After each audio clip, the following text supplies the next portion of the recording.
you did very well here. Thank you very much. Thank you. Art, you're drawn up.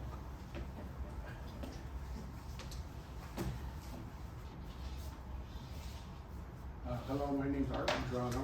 I'm a previous MUD board member. I served on the board for 8 years, from 2014 to 2022. One of the reasons I served on the board was I wanted to not only represent the MUD district, but I wanted to represent Valencia Hills, because at the time, no one from Valencia Hills was representing or had any representation of MUD. I think it's critical to have a high voter turnout. They're very diligent in what they do and with their community, keeping care of the community. They care about all the things we do and how we do it. So today, as a previous ward member from Valencia Hills, I would like to endorse or recommend to you guys that you consider Carol Morel for one of the board members. She would be a good member of the board and also represent Valencia Hills as well as in the district itself. Thank you.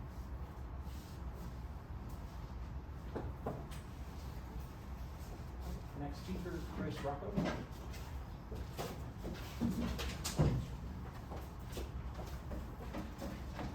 Hello, I'm Chris Rocco. I'm a resident of Andersonville West. I'm here tonight to support Carol Norrell as the replacement for Megan Dudo, the 5th director of WTCMUD1. And also, I'd like to suggest strongly that until all director positions are filled, no committee assignments or significant changes in MUD processes should be made.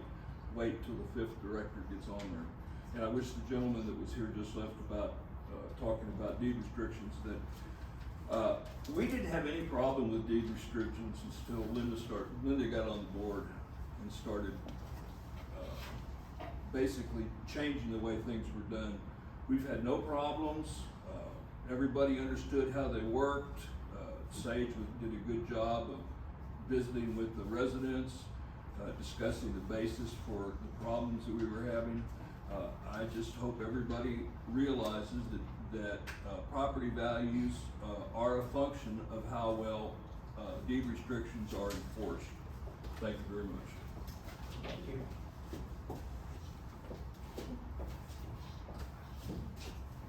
Savannah?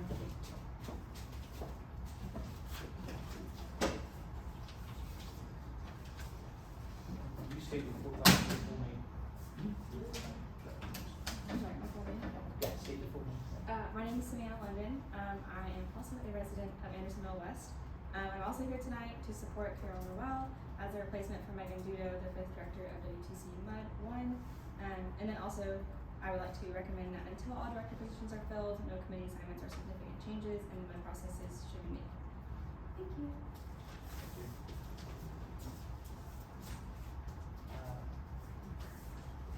Susan? Exactly. I'm Savannah's mom.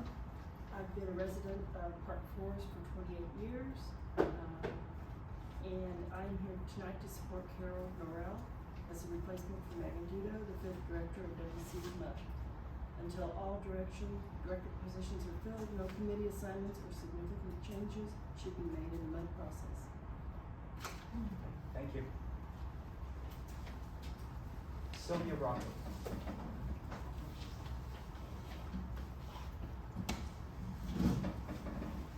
My name is Sylvia Rocco. I'm a resident of Andersonville West. Number one, I'm here to support Carol Norrell as the replacement for Megan Dudo, the 5th director for WTCMUD1. And number two, until all director positions are filled, no committee assignments or significant changes in the MUD processes should be made. Thank you. Jerry Anderson.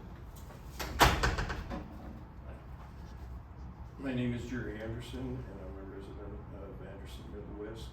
I'm here to support Carol Norrell as a replacement for Megan Dudo for the 5th director of WTCMUD #1.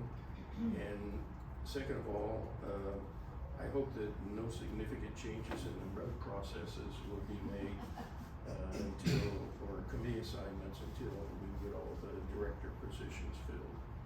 Thank you. Thank you.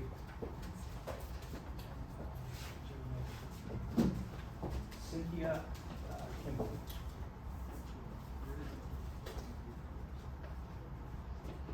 Hello, my name is Cynthia Kimball, and I'm an applicant for the board position.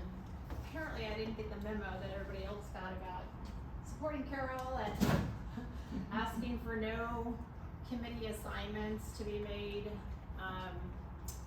Quite a campaign. Good job, Carol. As an applicant for the board position, my work and life experience is vast. That comes with being 60 years old. And I served on the Board Scouts for several years in Fort Worth, had several volunteer positions, had leadership experience, 35 years in business, not limited to managing $20 million budget for Spectrum, decades of experience in digital and traditional marketing. I'm a Toastmaster, public school teacher certified, compounding pharmaceutical tech certified, Google AdWords professional certified, and a Sunday school teacher certified. So I come with a little bit of experience. My Myers-Briggs is an ENTJ, which means I'm frank, decisive. I quickly see illogical and inefficient procedures and policies. I love to develop and implement systems and solutions to solve organizational problems. That's why I applied. I'd like to see the board develop some policies that will lead to a more efficient board with less time at each meeting. Develop a core values and clear mission statement, better communication, budgeting to be transparent and discussed at each meeting, and define and communicate all of that to its board members. Thank you. All right. Thank you.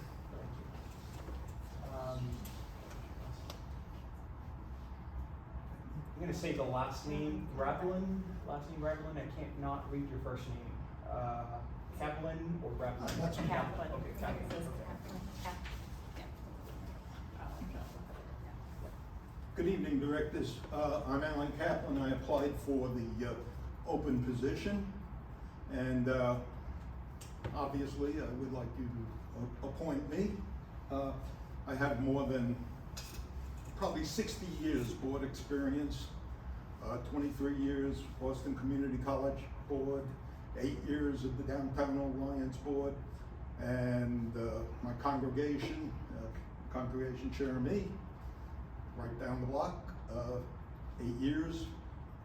I was also a founder of both the Downtown Austin Alliance and my congregation. And I think I know a bit about board governance. I've actually taught it around the country as a member of the Association of Community College Trustees. And I see the board as having to function well, and I think I could add a lot to that. Thank you very much. All right, well, that is it for citizen communication. We'll move on to the next agenda item, which is to discuss appointment of director to fill vacant position. And so, along to do that. So what we've agreed last time is that we were gonna have each individual candidate, right? We're all gonna have questions, correct? And we'll go from there. And we want everybody to leave, and have individual candidates. We did for the last person. I'll leave that completely up to them. If they wanna stay in the room, stay in the room. What do y'all wanna do? I'll stay. I'll stay out here. Seems like that's the consensus, right? Everybody stays in? Okay, excellent. All right. Now, do we have an order? The order that's in the board packet, Item one, they're alphabetical. now, who has decided, I mean, we haven't decided, I think we put them in there, should we go alphabetically, what do we do? Just wanna ask, Well, they're in there alphabetically, and if they're Write all their here, names down on a piece of paper, rip them all up, take them out of the hat, put the order. that'll work. Or you could just go alphabetical, if they're here, interview them, if they're not, we move on to the next one. I don't know who's here. Does and anybody who's wanna not. go first? I'll volunteer. Yeah, I mean, it doesn't Anybody matter. wanna go last? It doesn't matter, okay. No, I'd like to go alphabetically, I think that's the most fair way to do it, Okay. that's how they're in the board packet, and that way we can open up their letters of interest as we ask the questions.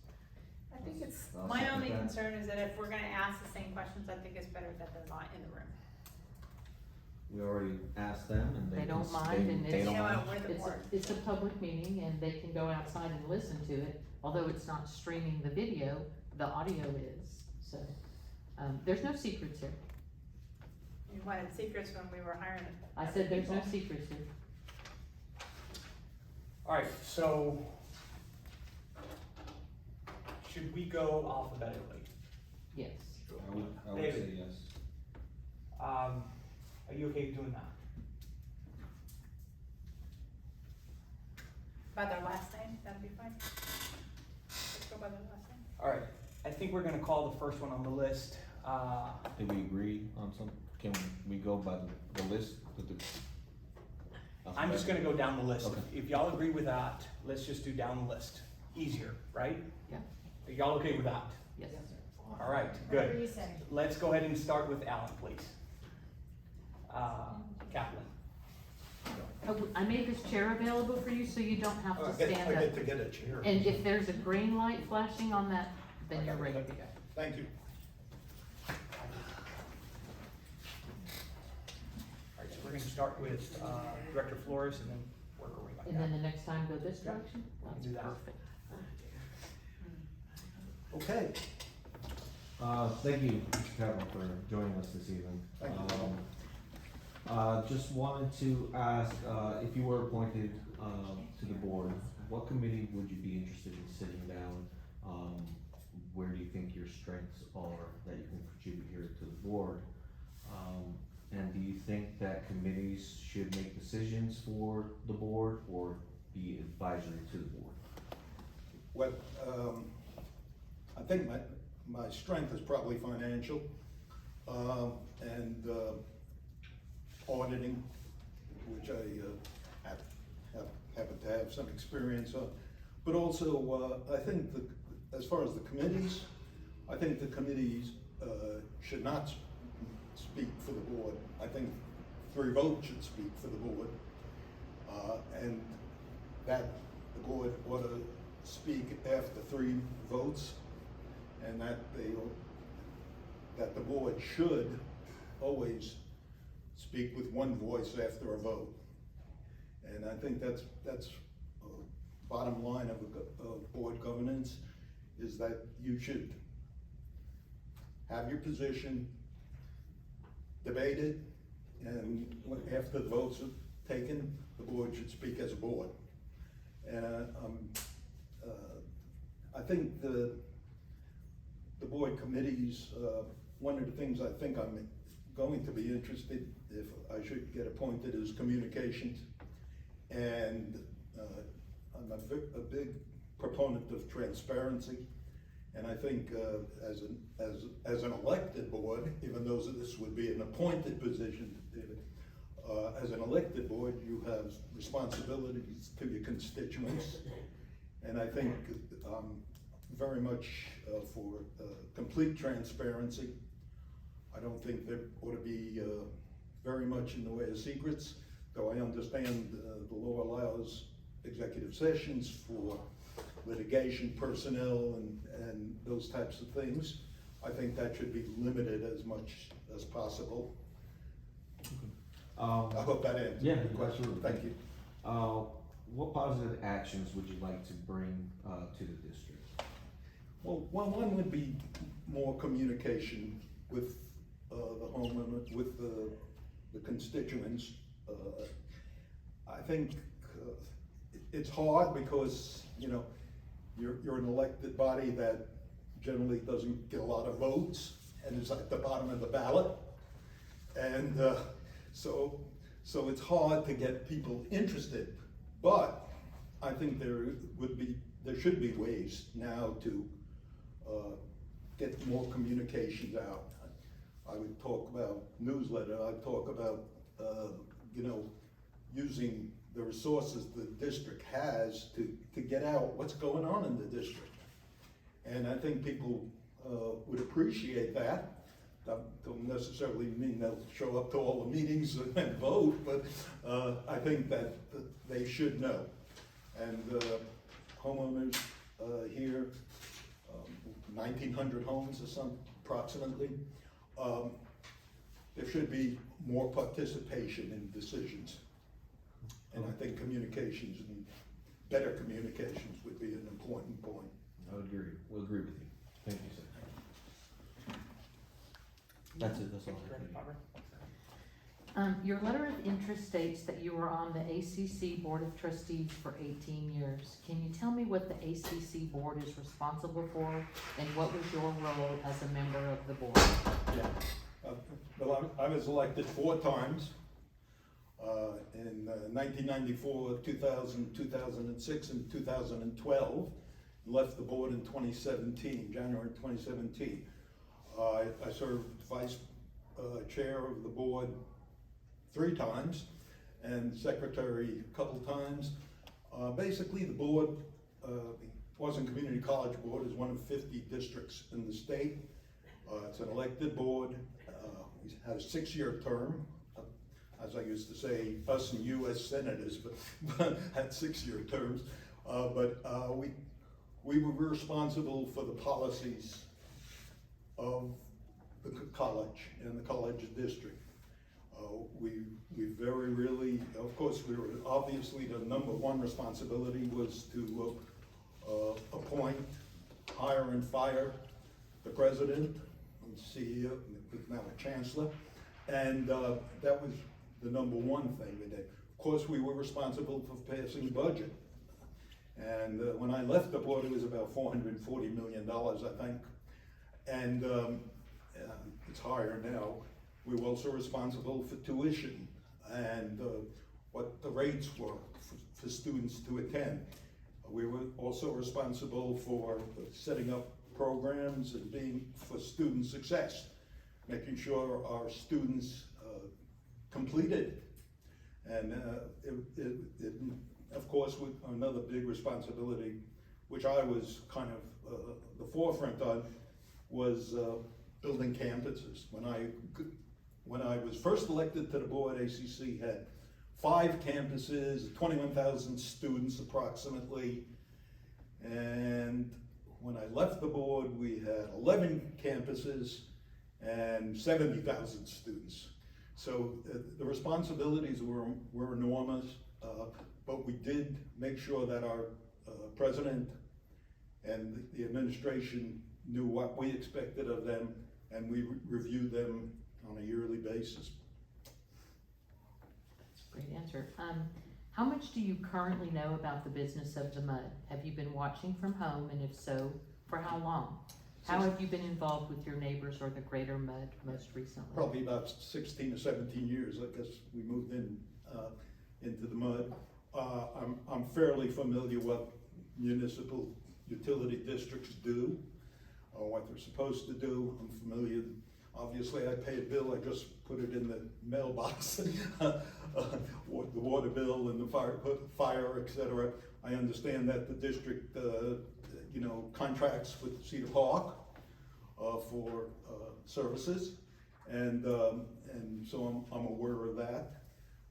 I'm fairly aware that what I've done with my neighbors. In the old days, we used to have a parade on July 4th, but somehow my wife and I were in charge of it for 3 years or 4 years, and we kept fairly up with what's going on with the MUD. I mean, we know what the MUD does and how it should do it, and we've been kind of big supporters of the neighborhood association, though I haven't gone to a meeting in a few years, I think. But So I'm fairly aware of what the MUD does. I'm also aware that the MUD basically outsources its administration to Inframark, and I'm also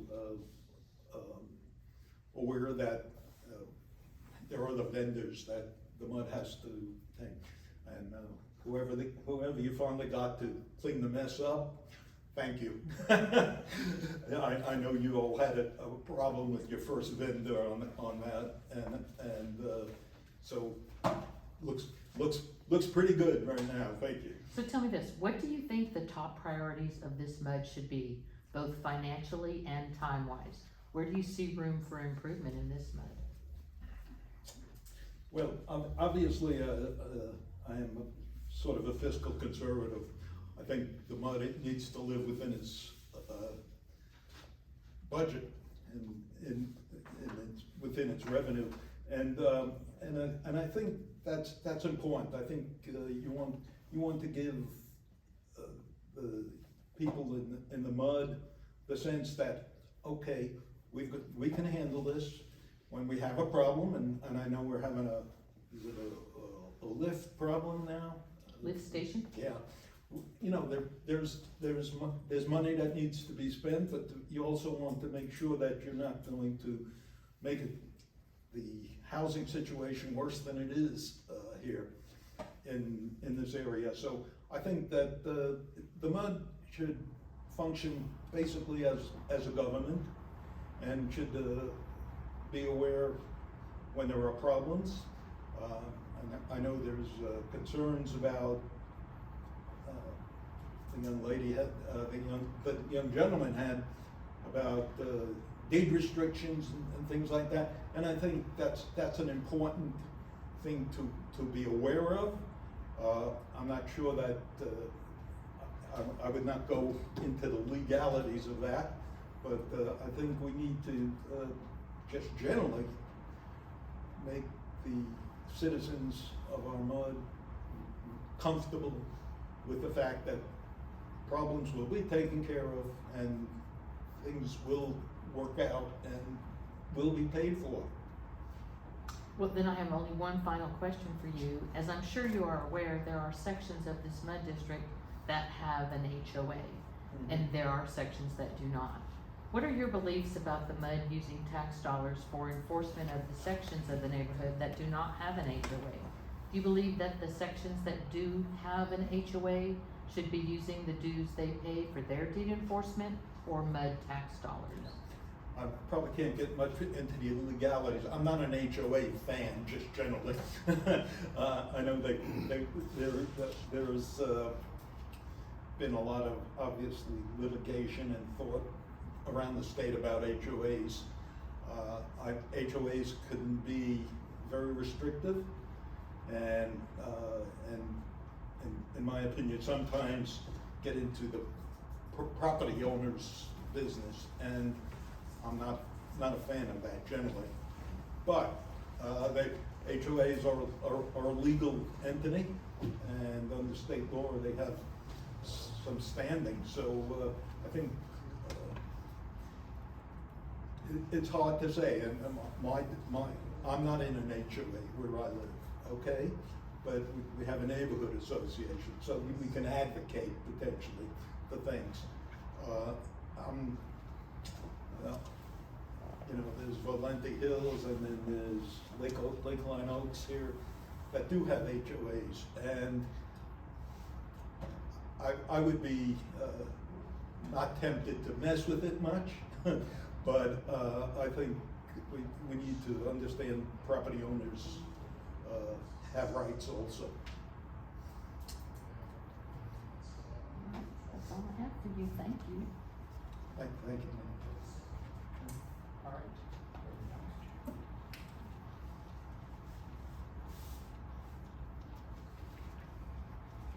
How do you like how to conduct face-to-face meetings? Excuse me? How do you conduct face-to-face meetings? How do I conduct face-to-face meetings? I respect, first of all, the people I'm meeting with, or the persons I'm meeting with. I'm also very careful to not take positions that are set in stone. Things change, and I'm very aware that people have opinions, and I respect those opinions. One of the reasons I think I was able to get reelected 3 times or 4 times was that I understood. Everybody has an opinion. Everyone sort of thinks they know what's going on, and I respect that. I don't use my positions, or have used my positions to lord over anyone. That's not what elected officials or appointed officials should do. They should be open and aware that people have different opinions, and so I conduct meetings,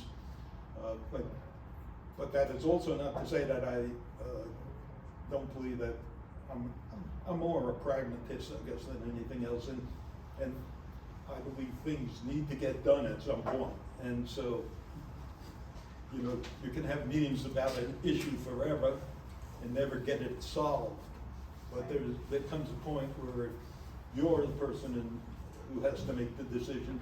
You need to make a decision. So. Second question, do you think integrity is an important part of serving on the board? Yes.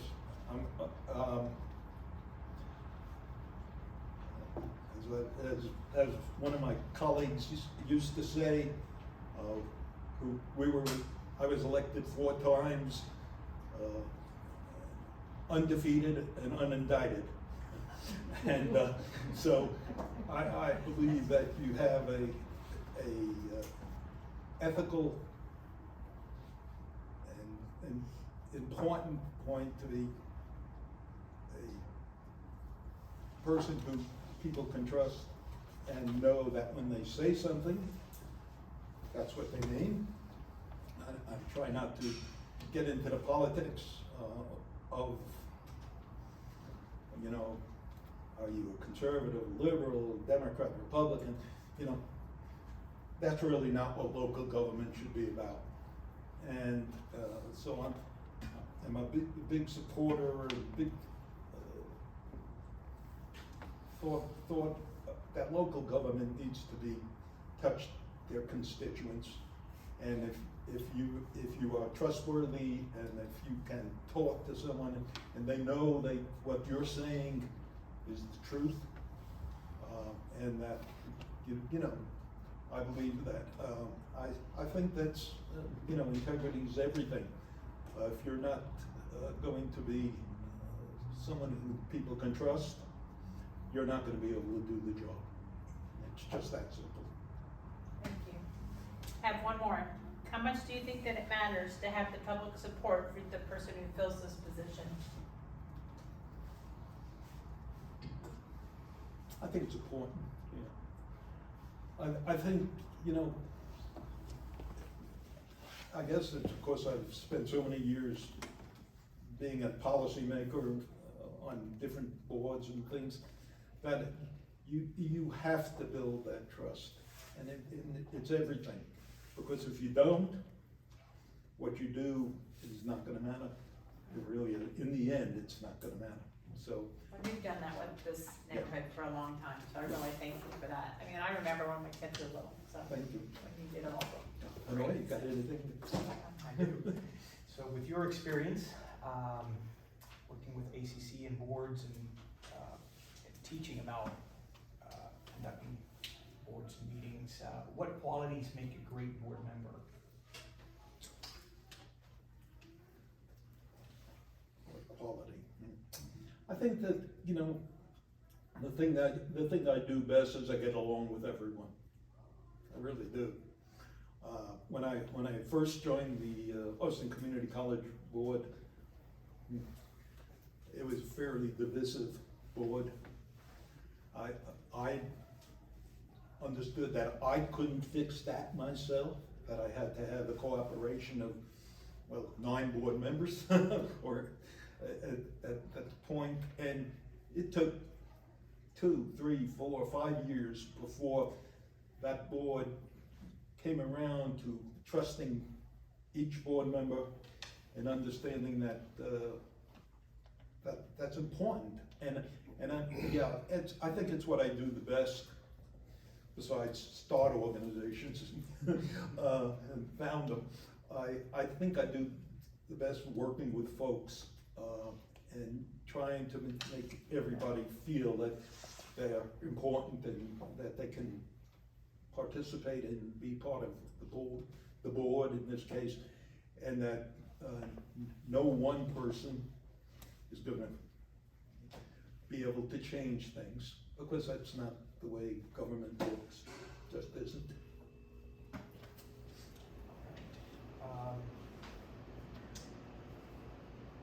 So have you, as you have been following, I think Director Fabre asked a question along this line.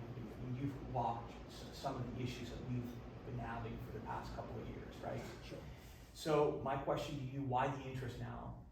Well, I must say that I'm doing less these days and I have time, you know, so some of that is, you know, I can attend board meetings, I can do professional development, I can, you know, go to conferences and do those kind of things that makes you a better board member. And actually, you know, the only thing I'm on the A+ Federal Credit Union Supervisory Committee, and that's pretty much what I do. And so, you know, I have the time, and when I saw this, when Megan Duda resigned, and I saw that I don't know where I picked up the notice from, to tell you the truth, but I did, and I said, well, sure, I'll apply. You know, it's not going to make me happy or sad. There's a lot of good people, clearly, who can serve. But you know, I'm willing to use my experience and do what I can to help. That's really the only reason. Well, that's all I have. Thank you so much. Thank you. You're welcome. Thank you very much. Thank Thank you, you. Mr. Thank you, Alan. Appreciate it.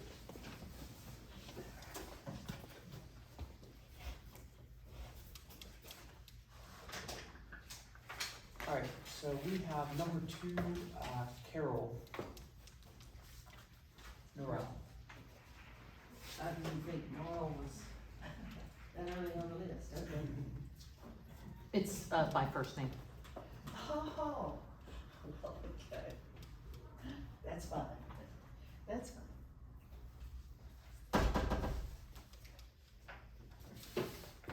Oh dear. There's some, There. well, it's worse there. Yeah, the blinds don't go any further. That's all right. If it's all right, that, I know it blocks it now, so that's good. All right. Do we start with questions, or do you? Yeah, let's start with questions, Okay. and now it is All right. Director Jones' turn, so go for it. I'm gonna ask the same questions. Okay. How do you conduct face-to-face meetings? Well, that's a good one. It's simplistically saying it is, it's face to face. There are a great many skills, and I've taught them as in public speaking, and to large groups, small groups. I've done that. Early on in my life, actually, I was a debate coach and public speaking and persuasive speech coach for Victoria High School down that way. That's a big high school. But nevertheless, there's some statements like you learn how to listen, and you also listen to learn, and you need to do both of those. Working with people is an important part of that is eye contact. It is, and then body cues, and when you're talking with someone, how they're responding to you, when it's time for you to be the listener and not the talker. So I've done, much of my career has been in that area, and I've taught a lot of things, a lot of courses, trainings with fairly large groups, sometimes small groups, and conducted some classes that were actually adjudicated juveniles. It was parent training for adjudicated juveniles, and that's a tough audience. Parents who didn't want to be there in the first place. And so, I won't belabor the point with you, but I could tell you lots of stories along those lines. But it's important to be able to be a good listener and to be able to look at people, to talk to people and not around them or above them and so forth. But listen. I have another question for you. I have a couple items. I heard you say one of the times when you were speaking, I think it was, that you have some experience with emergency situations with like homes and stuff like what we had with the ice storm. Oh, But can you share some of your past experience? Yeah, well, my life, my experiences of life are across a wide berth.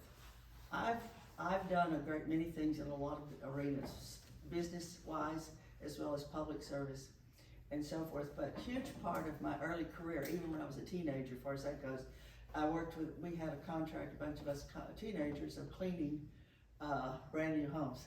And that's a big, tough job, folks. That's a dirty job, heavy-duty job, cleaning new buildings. And so maybe that was my start. I don't know, but growing up in Corpus Christi area, my first job right out of high school, I went to work for one of the biggest home builders in Corpus Christi, which is Pyramid Homes. And at that time, they were building subdivisions with all the infrastructure that may go into that matter, into those things, and it was Faro Country Club with a golf course and all the things that are involved in that. And it just seemed to be where I got started. I don't know, but I married into one of the largest extended home builder businesses in Corpus Christi area. That's Norrells and Tuckers, and that was my life. And so I won't go over all the businesses of what we did or not do, but emergency situations is hurricane country, and that's serious business when it's a bad hurricane. And homes are destroyed, all kinds of things. Rarely, we had freezes in Corpus Christi, and there you would have a good number of homes that had pipes in the ceilings, and you talk about a mess, But nevertheless, with hurricane season events that take place, you have loss of utilities, all kinds of things that go on, and people are in dire needs. So when you are in the position to, yes, we were builders, I guess it's our business and we needed to make money, of course, but you need to be able to get out there and give a fair bid and get those things going so people can get their homes repaired and get back in them. And I did that. I was part of the crew. I went out and I measured. I climbed on roofs. I measured floors. I measured a whole lot of things. I inspected. I learned how to inspect what was real water damage, and et cetera, et cetera. I know I'm wordy. I apologize up front for that, but I'll try to stop, so. That's okay. Do you think integrity is an important part of serving on the board? Yes, of course. With any arena that you work, whatever it is, it's important for people to have faith in you, to feel like they can put their trust in you. And so that's an integrity and trust. Those are intertwined in one another. To conduct ourselves with integrity, you don't learn necessarily to have integrity. It's taught to you somewhere along the line. Maybe beginning parents, I don't know, but and there are many theories, and there's certainly a lot of dissertations written on that particular topic. Character education evolved or raised its head in the late 70s, I think, is when we had the first advent of character education in public schools. My own dissertation in a doctoral program was on the effects of character education. I had just remembered that at this particular moment. But integrity, honesty, dependability, trust, those are the ingredients of making a quality organization that can flow and grow. And without that, there's a tendency in human nature, in all of us, little kids to adults, we have a tendency to build a shield of protection when there's a sense of not trust being around. And that inhibits and stops. I've taught, again, a lot of things and with teachers in terms of how you communicate with kids. And there are certain things that will cause a kid to shut down and they no longer hear you. Or see, because you remember the old Peanuts cartoon, if you ever saw it, where you just see the children and only the feet of the adults, and you hear the mumble, mumble, mumble going on. That's all you ever hear the adults. When kids don't trust you, whatever you're saying is much like that. They don't hear it. And guess what, folks? Adults are not too different from that.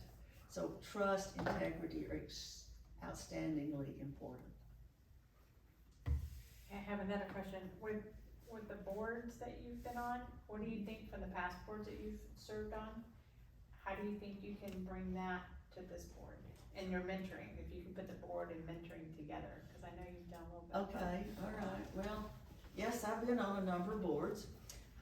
In my lifetime, I've been on Chamber of Commerce boards. I've served on what, I won't spell it all out, as a CRCG. That's a 12-state agency collaboration of services, and I've been on that to represent 5 counties on that. I've, what did I say? I've been in Chamber of Commerce, I've been on that. I have been, groundwater board. Before I came here, I was on groundwater board for a number of years. I was secretary there. We dealt with water from a different angle. Groundwater is what we were focused on there, but it still comes under the same category of rules. That was extremely important. The board of, probably the most interesting one that I've had to work with over time was the Board of Superintendents. I was Director of Special Education Services for 5 independent school districts and covering 5 counties, but 10 superintendents, independent-minded people that they are, highly assertive people that they are, and so they're all extremely protective of their own little or very big budgets.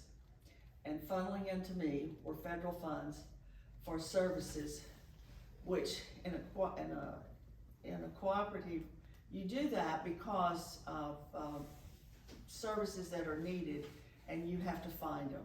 Because a tiny little school district is just as responsible as Houston ISD. And so it's very hard to get those services. So I worked hard at finding contracts, hiring employees, and all that kind of thing. And all the while, working with the personalities of these superintendents who were protecting their individual budgets out there. So, and I think I did well. I think I did. I won't say it was always smooth sailing, but I've worked with large groups of boards throughout my lifetime. Last question is, how much do you think it matters to have the public support for the person who files for this position? All right. I want to say I'm very appreciative. I'm extremely appreciative of the people who've stepped out on my behalf. I will be honest with you and say I had no idea that was coming. I did not. I did speak with my immediate neighbors. That's all I did. And so I'm very appreciative of that. But to answer your question, to have support, again, I think it ties back to what we were talking about, integrity and trust. They need to trust you. They need to feel that they can rely upon you, that you're going to carry through, that they can talk to you. And if there is that feeling that we are a working team together, then they're more willing to do that. We need to be very conscientious of the residents, the people. We need to be very conscientious of their needs and their time, to protect their time as much as we possibly can. But to have an ear to hear what are their needs, or what's troubling them. And so that relationship, I think makes this board run smoothly. I think it does. And I think it helps us to make better or good decisions along the way if they feel like they are with you. Director Flores? But they were real. last one, so that's what I'm doing, I'm skipping, no. Oh, I'd like to be Oh, you're right, last. yeah, go ahead, sorry. Oh, no, I'd like to be last on another round. I mean, you don't have to go last. That's fine. Do you wanna go? Me next? No, I want you to go next. We're moving down the road. Can you go? He's the president right now. He isn't the president, he's the vice president. Look at that. You wanna go? I thought we were going That's what I thought too. this way, back and forth. So I thought we agreed. Well, if you follow the pattern, I've been skipping myself, and I'm the last one, so in that case, you're gonna be next. Okay, I'm ready. Carol, I don't see it on your application, but it's my understanding that you were on the HOA board for your neighborhood, Valente Hills. Yes. What position do you fill on the board, and how long have you served on that board? I'm a board member on the board. Don't have an office. How long have I, well, last election was, most recent, was that May or November? I can't recall now. But the last term is when I was elected to be on the board. How long have you served? How many years?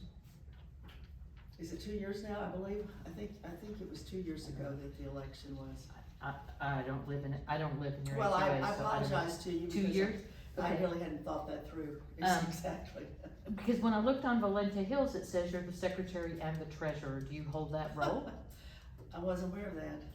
No, You haven't looked at the Valente Hills website? no. You're, Yeah, congratulations, you're the secretary I think and I the must have treasurer. missed that. No, I went to every meeting, okay, so there was no vote Oh. for me, but maybe I will look that up, Linda. I will. Again, I don't know how that works in an HOA, because I've never lived in one. Uh-huh. And when I was doing my research, Well, I'm glad you brought when that to I my thought, attention. oh, look, she's the treasurer and the secretary. No, That's no, pretty good. no. Okay. In fact, when you're asking me that, let me go ahead and say this to you. One of the things that I checked on was serving on that board and this board as well.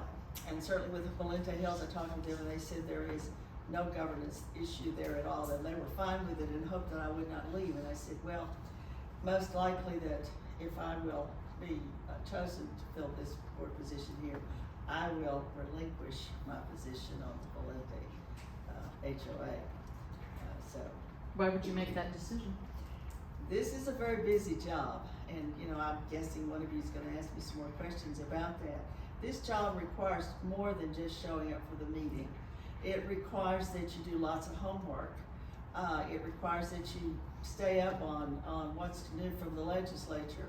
That used to be one of my jobs when I had the cooperative. But you have to do this. You need to be able to do and Linda, you do a good job with that. Is in doing research, hunting up things, finding out what the situation really is. And I know from past experience of being with the groundwater board, yes, that required a great deal of that. So, a part of that HOA business is, Okay. are you aware that during the last Mud Board election, a meet and greet was arranged by the Valente Hills HOA on October 18th, 2022? Yes, You're aware of that? I'm aware of that. Did you attend? I did not. You didn't attend. That invitation misinformed voters by saying there were only 3 candidates on the ballot. Can you explain why the HOA board did not offer all 6 candidates the opportunity to meet your membership, your HOA membership? I think I'm smiling with you. I did not attend that because of an emergency in my family. I did not have the before information about the planning for that, nor did I have any information about after that. So I cannot answer you in an honest and open way. I have no idea who or how that was brought up. Well, I will leave this with you. This is the event invitation for all members of the HOA. And it does say, please come to meet the 3 candidates. So I was gonna ask you, because you were on the HOA and it was hosted by the president of the HOA and Valente Hills HOA. So it was the board's event. At least that's how it reads to me. I could be mistaken. If the best of my remembrance is it was hosted at I believe her house. Yes. I believe it was hosted at her house. Yes. And I don't know exactly, and she probably wrote that, but I would think, yes. I'm surmising at the moment, that she invited those that were her friends. No, actually, it says members of Valente Hills, but Okay. that's neither here nor there. Okay. So, but the event does not appear to be inclusive, but rather using the position of the HOA board of Valente Hills to influence the outcome of an election, and I'm not a fan of that.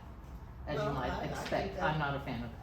I think that's a valid So- question. I wanna make sure that we're just asking questions That and is a not question. attacking our people. It the isn't. people That's a- that we're I asking. have a Okay. question. Please, I let's had just a keep order. question. Let's move on, ask questions, and limit the attacking. That is not an attack, that was a It's question. just sounding like an attack. Currently, your HOA has their own deed enforcer, but until the resignation of Sage, the MUD was paying them as well to record violations in Valente Hills, effectively having two enforcers. Why do you feel it was necessary to have two enforcers for 123 homes in Valente Hills? Well, I think what you have discovered is a conundrum, okay? You have discovered what is a paradox of events that was created way long ago. It's not a current something that was established. Valente Hills in and of itself had the HOA that established its rules and regs and et cetera, and those were in place when the subdivision was developed, and it was beginning, and it began early. Now, Valente Hills is indeed a part of MUD, and so MUD has the part of the services that are provided within the MUD is the restriction enforcements, and it is all inclusive. Now, MUD could, I suppose, vote to negate or not cover those that cover their own, or those who cover their own could have to go through the HOA process of making some changes there. But they could negate and just accept what comes from the MUD. And that has been a topic of discussion, both among neighbors. I've not ever attended one of those discussions, but I have heard feedback on the topic, and I'm honest about it. I pay my Valente Hills dues, and it covers partly that. I pay all that I'm supposed to pay through Infomark, well, whomever it may be, but to the MUD, and that's the way it is. Now, do we seek to change it? That's an appropriate thing to discuss. Well, I was really hoping that you were gonna be able to tell me the benefits from maybe your service provider, what they were providing for Valente Okay, well, Hills. if you want me to tell that, I apologize to you that I did not understand Well, that's what you were I asking me. thought maybe I would glean some information here on why Valente Hills had two enforcers. Well, it's because of the conundrum. I told you what it is. It's because it's the way it is. Now, do I have some benefit from that? Depending on whether you like getting sightings or not, I suppose.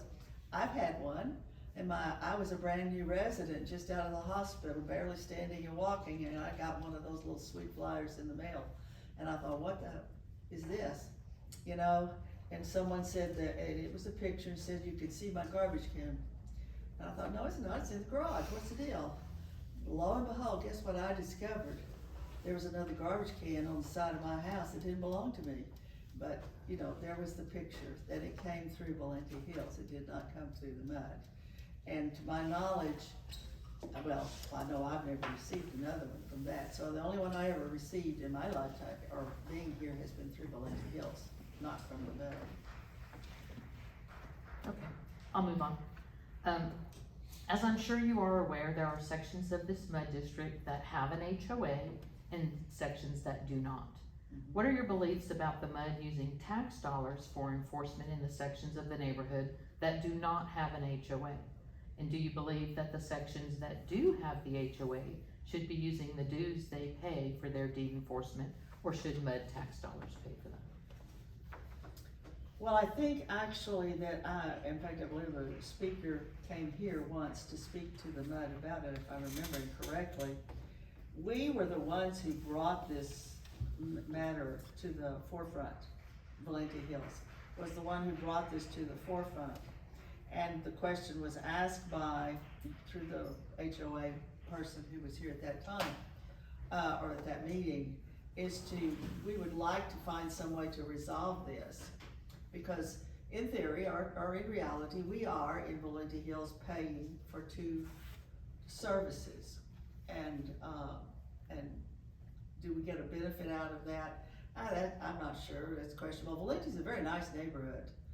And quite honestly, I've never seen a yard in Valenti that was not mowed, trimmed, taken care of in every way. There are a few places where there's some folks a little slow about getting garbage cans out of the way. I don't see anybody, I'm around and about in the neighborhood. My neighbor Rita was here tonight talking, and she's a walker, bless her. She walks at minimum of 2 miles every day, and she used to walk 5 until she had some heart problems this year. But she knows a whole lot about a whole lot of neighborhoods, and if she ever sees anything in Valenti, she lets me know. but there's just not much there to be taken care of.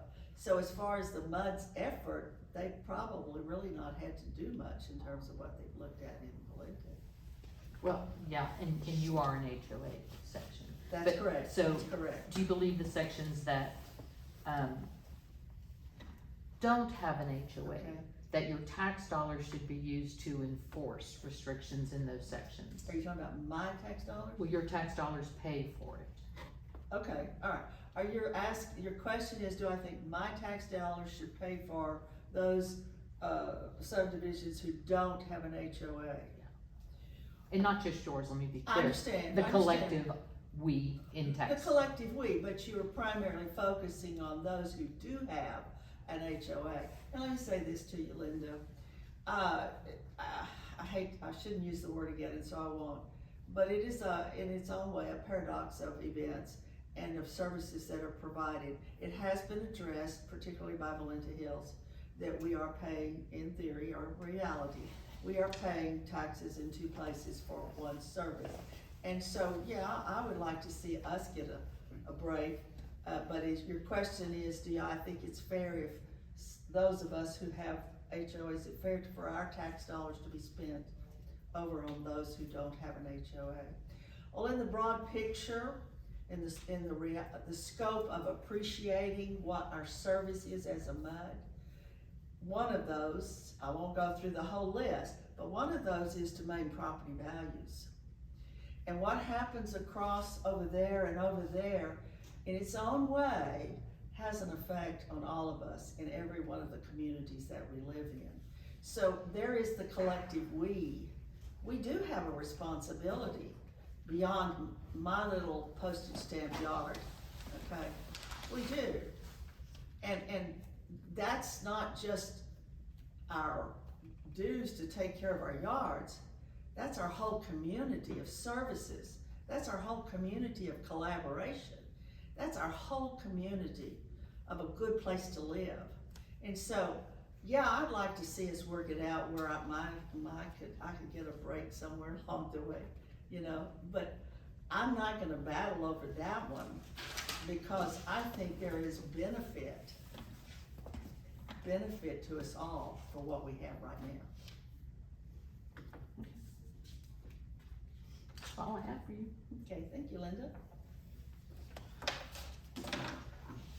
Well, since we're on the topic of deed enforcement, just wanted to see and ask, do you think that overnight parking and trash cans visible from the street have any effect on our property value?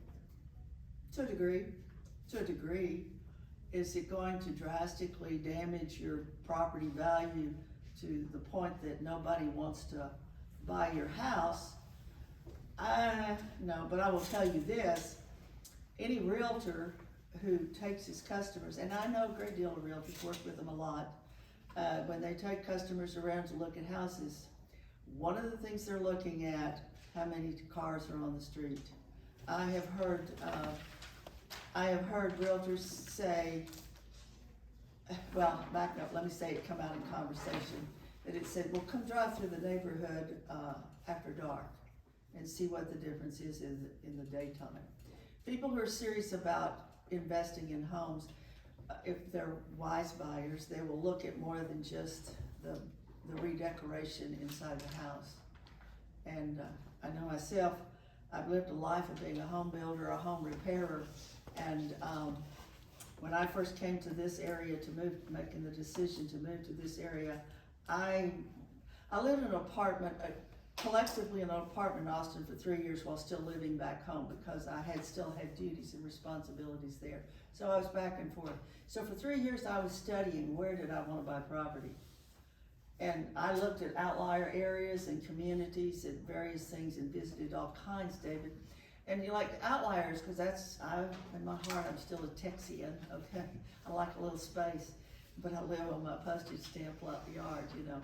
But when I would go outside where you didn't have all the amenities that you have within the MUD, I wanted to know, was the water well grandfathered or was it new? I wanted to know if the septic system was grandfathered or was it new? Tell me something about all of that, and if a realtor couldn't tell me something, I was through. If they couldn't find me some information.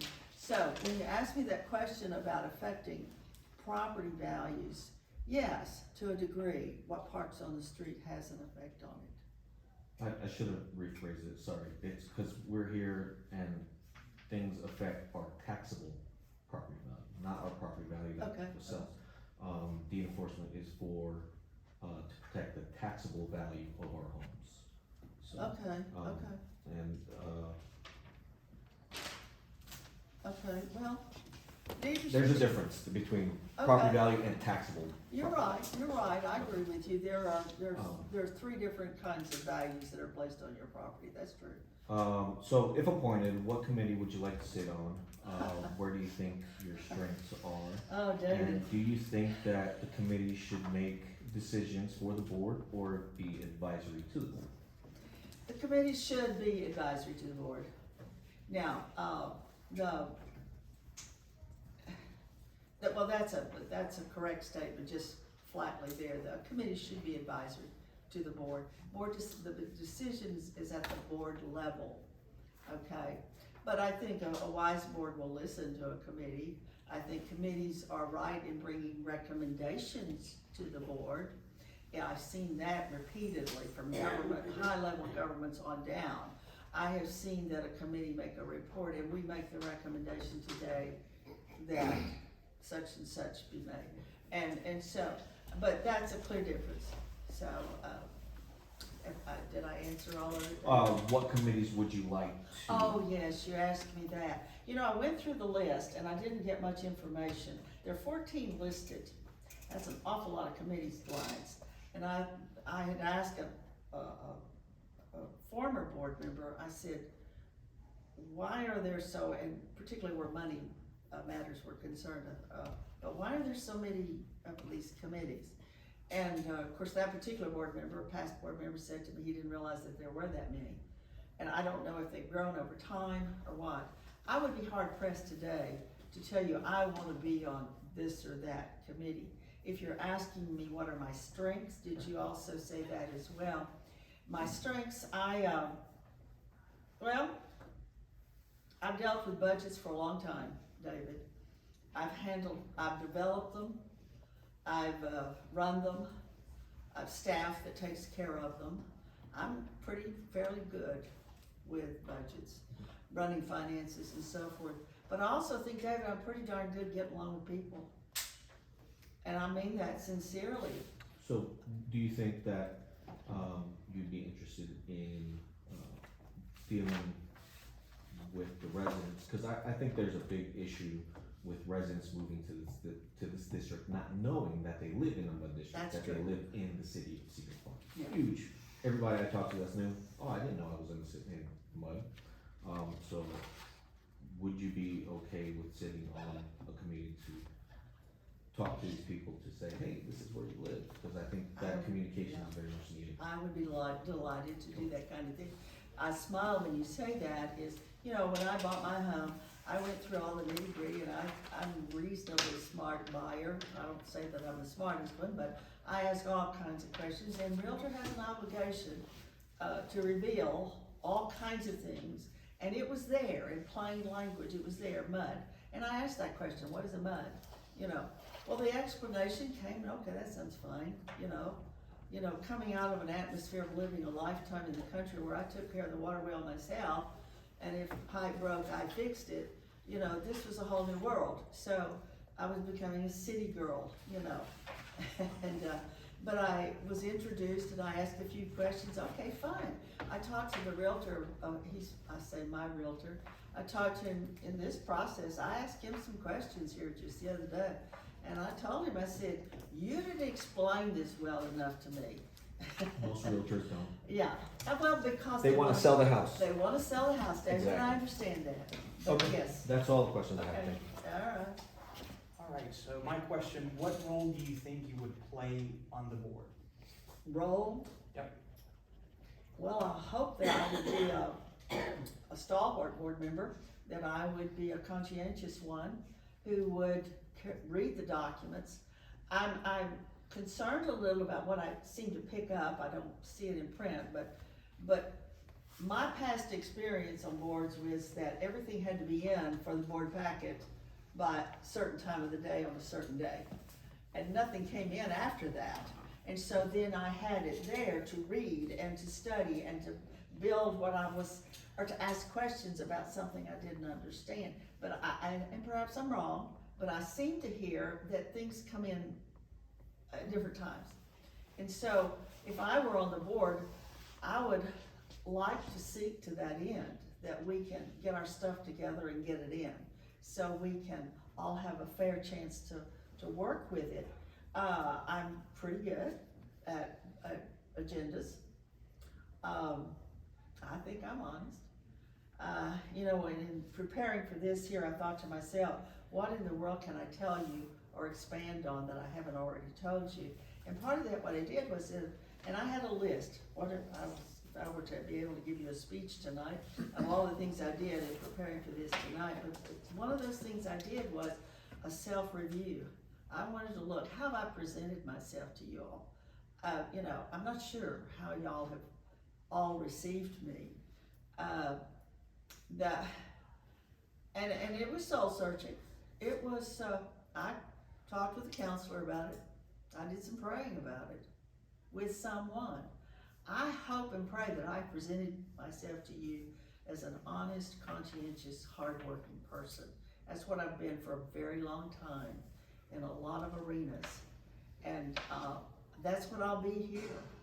If you're asking me about a position, I'm open to whatever position seems to be the feeling of the board that I should fill. I don't know. But I'm a participant, and I speak up, and that's who I am. All right, thank you.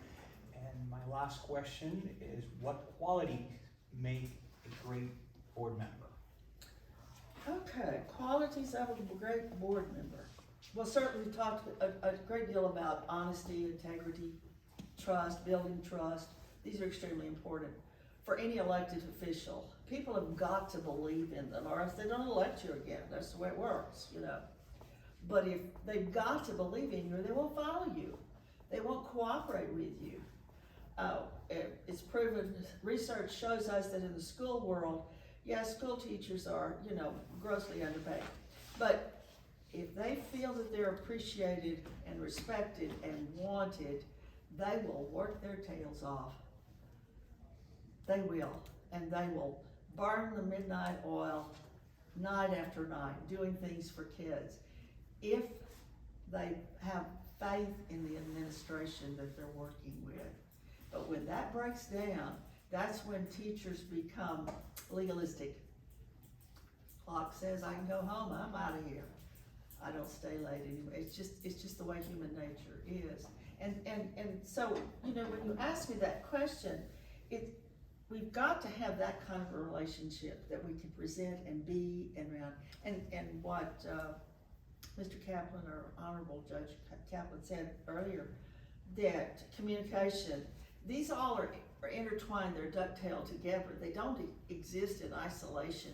Communication, we're talking about getting with people, showing that you care, listening to people.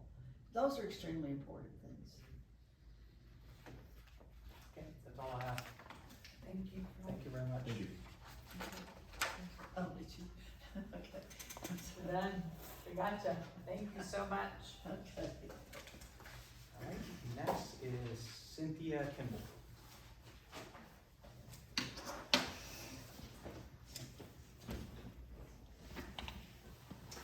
We'll start with you, Director Flores. Good evening, Mrs. Kimball. If appointed to the board, what committee would you be interested in? And you can bring your strengths to those committees. Well, it's kind of a question with two answers. One is, where are my talents? And the other is, where are you needed? So I'll go anywhere I'm needed. I currently have my own digital marketing agency, so I see that, I think you all call it management information. 1980s term, I wasn't sure what it was. Management information systems or something like that. Anyway, the website, I could help with that. But really the reality is, you roll up your sleeves and you pitch in to do what's needed. Alright, and just because I'm asking everybody, do you think that the committees should make decisions for the board or be advisory to the board? It should be advisory. I don't think that merits a lot of discussion. And I think we're all in agreement, so. What positive action would you like to bring to the district? Well, I put it in my letter, but to say it openly and publicly,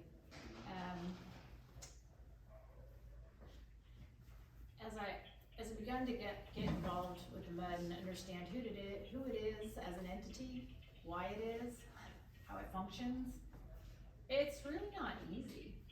There's this water board and there's these sections, and I'm like, where are these governing documents of which, you conduct and operate as an entity? It's not really clear cut. This is a weird animal. So, I think if there were some way, maybe with the help of council and taking field trips, and we could visit other MUDs and find out exactly how can we get this operating. It's kind of like trying to operate your machinery and not have any directions. That's how I see it. It's like, we need a playbook. That's the way it appears to me.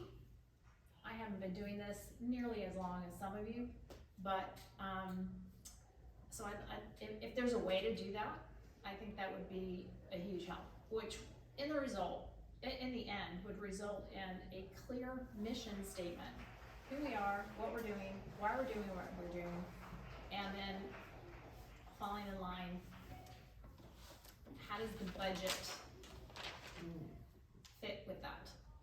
So we'd probably like to do a lot of things. We may not have the budget for everything. Then again, I'm not really clear on the bonds. Bonds are gonna be paid off. Does that mean we have more money? I'm not really clear, and I'm not sure anyone in my neighborhood, on my street that I've talked to knows. So communication would be helpful. The MUD to the members, not just saying, oh, it's posted on the website. That's not really communicating. It's called a pull communication. Pushing is where you find a way to talk to your members. Send out text, send out phone calls. I used to live in Westlake Hills. I don't even know how to get off. I still get their phone calls. And when the ice storm happened, I listened to every one of their phone calls because our MUD didn't send one out. And their information was helpful. Oh, do this, do that, wrap your pipes, it's coming, it's gonna be worse, whatever. And so it was an automated phone call that went out to everybody. So that's a way to communicate that's actually very cost effective. Internal communications with board members, I'd like to see that kind of communication improved. That's really, I think, all the issues that I saw, things that I would like to work on. Thank you. I don't have any other questions. Thank you, Mr. No. Holmes, Director.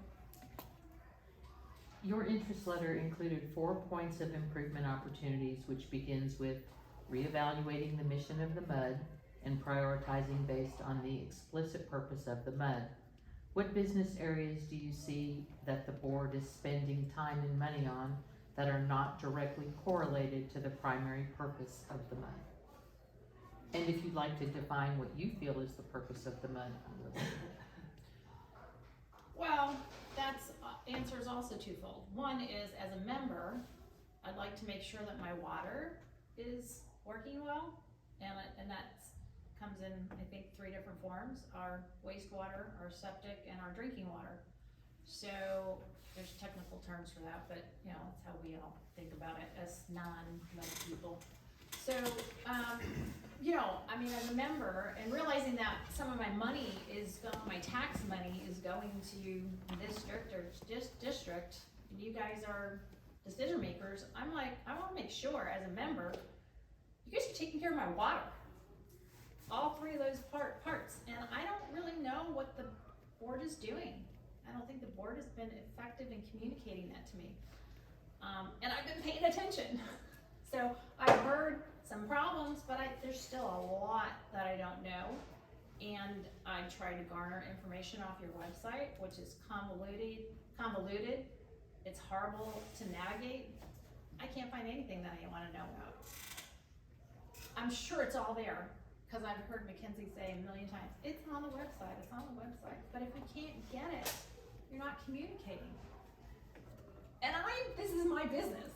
This is how I've been making a living for almost 15 years, is digital marketing. So if I can't find it, who is the person who's not technologically minded gonna find it?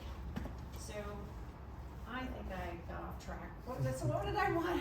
You said, what would I want to change? What business areas do you see? Oh, yeah. So I don't know, sorry, thank you. I don't know if, you know, water's the main thing, so I don't know about anything else. I wouldn't say yes or no, I would wanna change. I need to know more information, but I worry about things like deed restriction. It's easy for me to say because I live in an HOA. And if somebody's parked on my street, or somebody, I think what they're doing is devaluating my property, I have a means to go do that. So, you know, everybody should have a means to go and do that, to protect their value, their home value. How they do it, I don't know. I don't know. I just did a search while that came up, and not that cities are great at their search engine optimization, but I couldn't find anything about either the county or the city and how they can help residents enforce their deed. But anyway, that's a topic I think that is paramount to many people. I've heard it over and over again. So I don't think it should be ignored, but I think we all should have the opportunity to protect our home value. How much the MUD should be involved, I don't know. I don't have enough information. Okay, it's a fair answer. You also suggest in your letter of interest an improvement to constituent communications. How would you do that if you were appointed to the board? Well, I mentioned in David's question, there are several ways to communicate to our MUD members. There's text, there's email, there's phone calls. The last option, of course, would be a postcard that costs more money per than the other 3. But there's some pretty, and you have one of the applicant programs to reach out to people. You have a MailChimp program, I believe. I think Megan Dudo told me you have MailChimp. And you probably have the free version. It doesn't really even cost anything. What costs is knowing how to use it and operate it.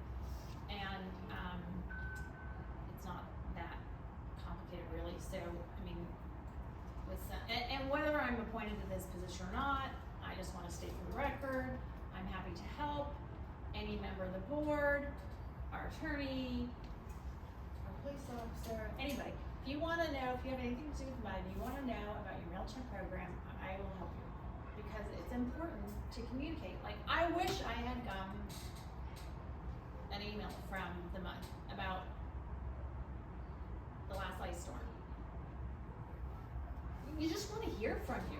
I'm not sure you could do anything, but we expect some kind of communication, in case you don't know. I mean, I remember when I was young, I didn't know to wrap my pipes.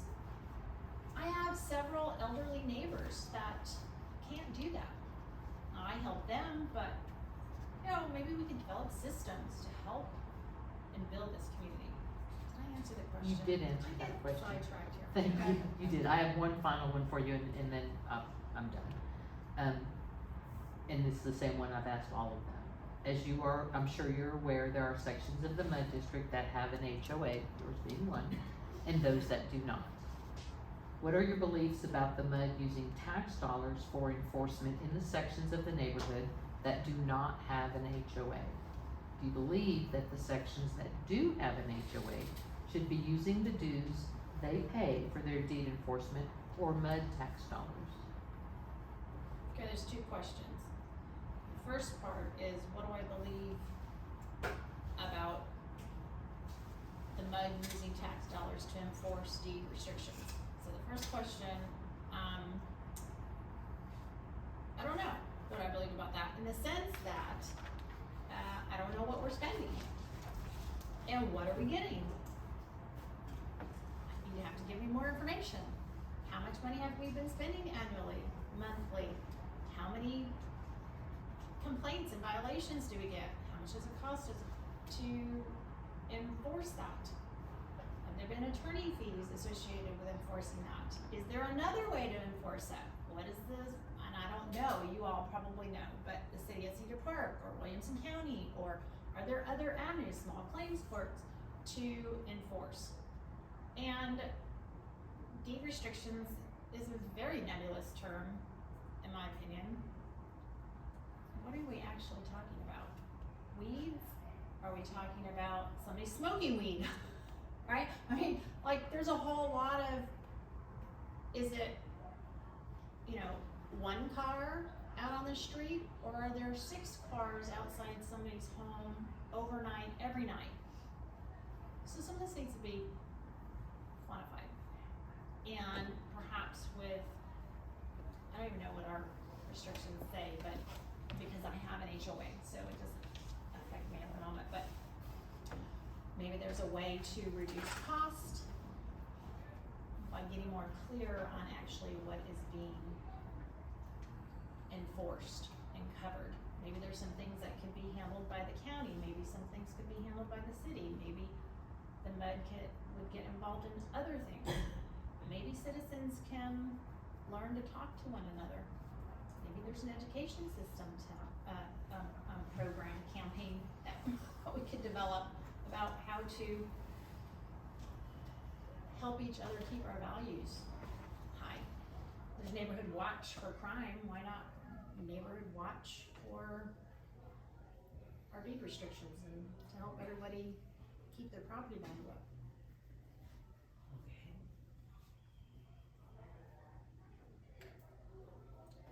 Is that it? Thank you, Director. Second question. How do you conduct face-to-face meetings? So what that means to me is face-to-face versus virtual. Is that what you mean? Yep. Okay. I don't know. For me, it's kind of the same process. You want to establish a rapport. You want to have clear communication. What are we discussing? Who's going to? And I'm thinking more business meetings. Yes. What are we working on? Who's going to do what? In what time period, and what's the outcome? So that's just to me a standard meeting. Doesn't really matter too much to me whether it's virtual or in person. It's the same process. I don't have any misconceptions about. I'm an extrovert though, so I don't have any problem in person or virtual. It all feels the same to me. Yeah. How did you hear about this position? In a meeting. In a MUD meeting. Do you think that integrity is an important part of serving on the board? Of course. Now here's the question.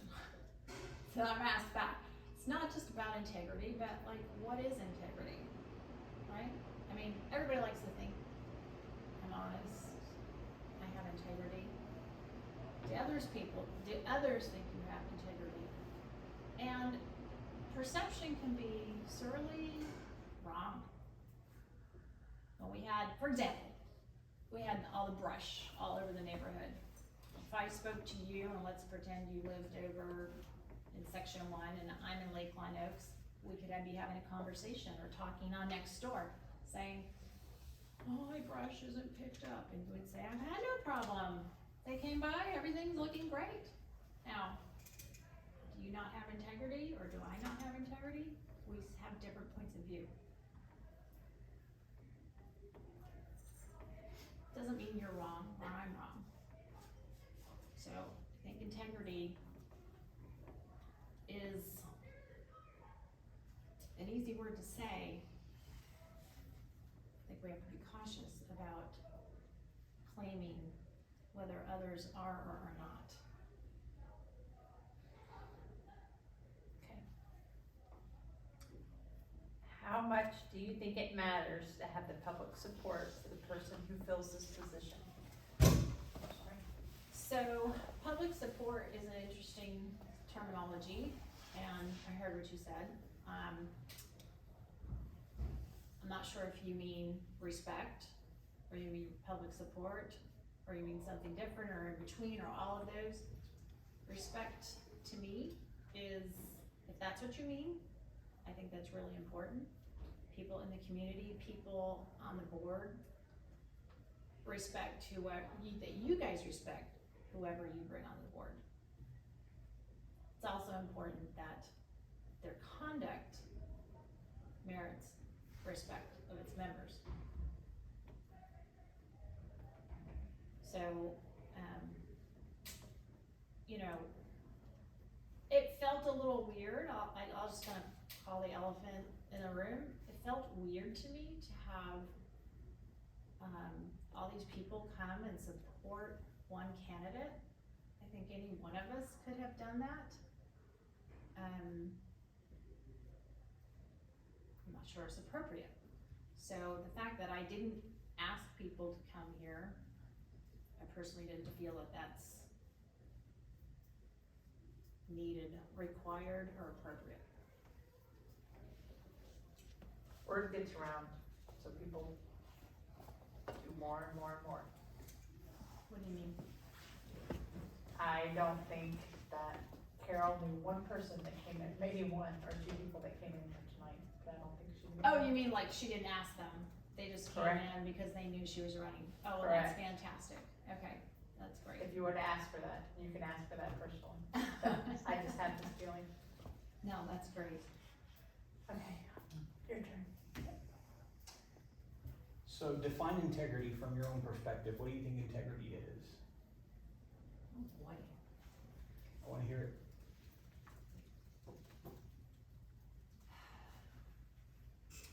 Truth? Okay. Hang on, I'm not quite done. Don't move on yet.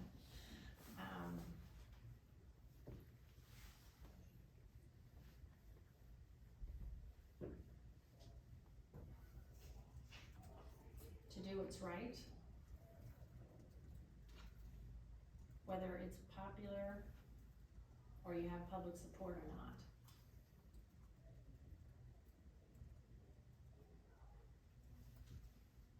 I'm done now. Okay, thanks.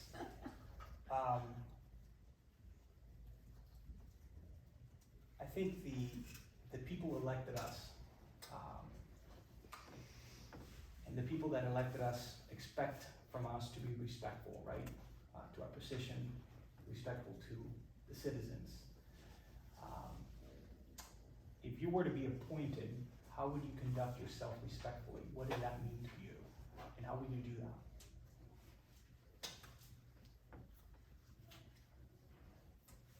How would I conduct myself respectfully Respectfully. in the meeting to others? Meetings and to the public in general. Just give me some examples of what is respect to you. Well, I'll tell you what other people have said about me. They've said that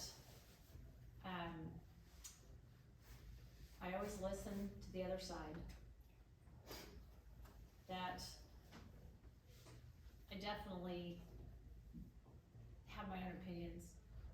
I know I'm direct.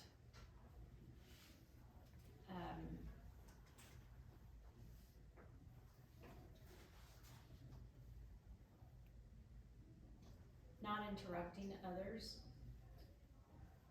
is, I think, a very good sign of respect.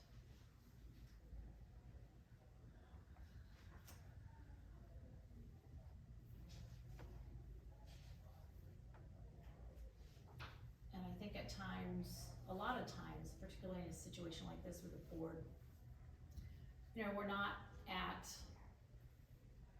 a social event. This is a public forum, and I think it's important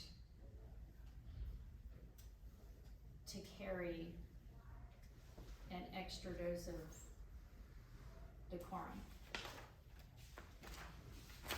So what you might say in your backyard is not what you're necessarily how you conduct yourself here. You can be relaxed in your backyard. Not that you, not being I'm not saying, oh, it's okay to be disrespectful in your backyard. I'm just saying that there's a honoring the position, honoring the place, and conducting yourself in a certain way that is definitely respectful. I don't know if that That's good. quite answered your question. And my last question is, what role do you think you would play on the board if you are appointed? Role as in treasurer, secretary, or? Not necessarily title, anything. What role do you see yourself, you know, sort of developing or becoming, if you are appointed? Does that make sense? So it doesn't Yeah, have to be yeah. specific, whether secretary or Yeah. treasurer. What do you foresee yourself? I hopefully would bring a bridge to the table. There literally is a bridge here between one side and the other side. And it needs to be filled. It needs to be a strong bridge. There needs to be, it was the first meeting I was here at, and I said, there needs to be a functioning board. What would be my role? Hopefully, to help bridge a gap, to develop a more functioning board, where we could be respectful of one another, understand each other's point of view, and conduct the MUD's business. That's the role I would see myself in doing. All right, that's all I have. Thank you. Thank you. Thank you. Is that Thank you everything? so much. Thank you.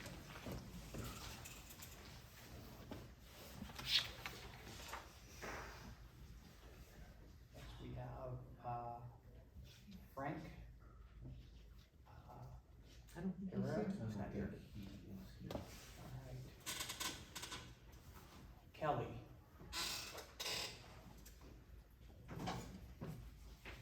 Hello, good evening. May I approach? Sure. And bring these up? Thank you so much. Of course.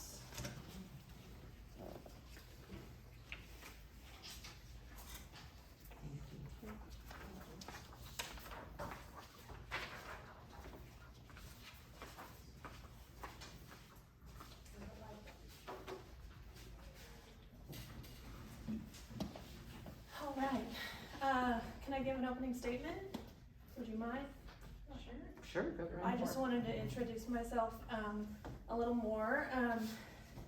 In December of 2000, my husband and my son and I bought our brand new Ryland home on Robbie Lane, and we lived there for 11 years. We welcomed 2 more children. We bought an investment property in Anderson Mill West, and what we really wanted was to move to the country. But we wanted to move to the country without losing the schools and the shopping and the doctor's offices and the Starbucks. And so our compromise was to move to Shenandoah, right over there. And so I've been happily living in Shenandoah since 2011, 2012. Oh, and I wanted to mention Chris O'Toole, who spoke first earlier, he bought my house. So it was cool to see him here. So I lived in Shenandoah, as you saw probably in my letter of interest. I participated in the ESD. I served as a commissioner on the ESD for 3 years there. I volunteered with the Cedar Park Police Department as a victim services advocate from 2020 to 2022.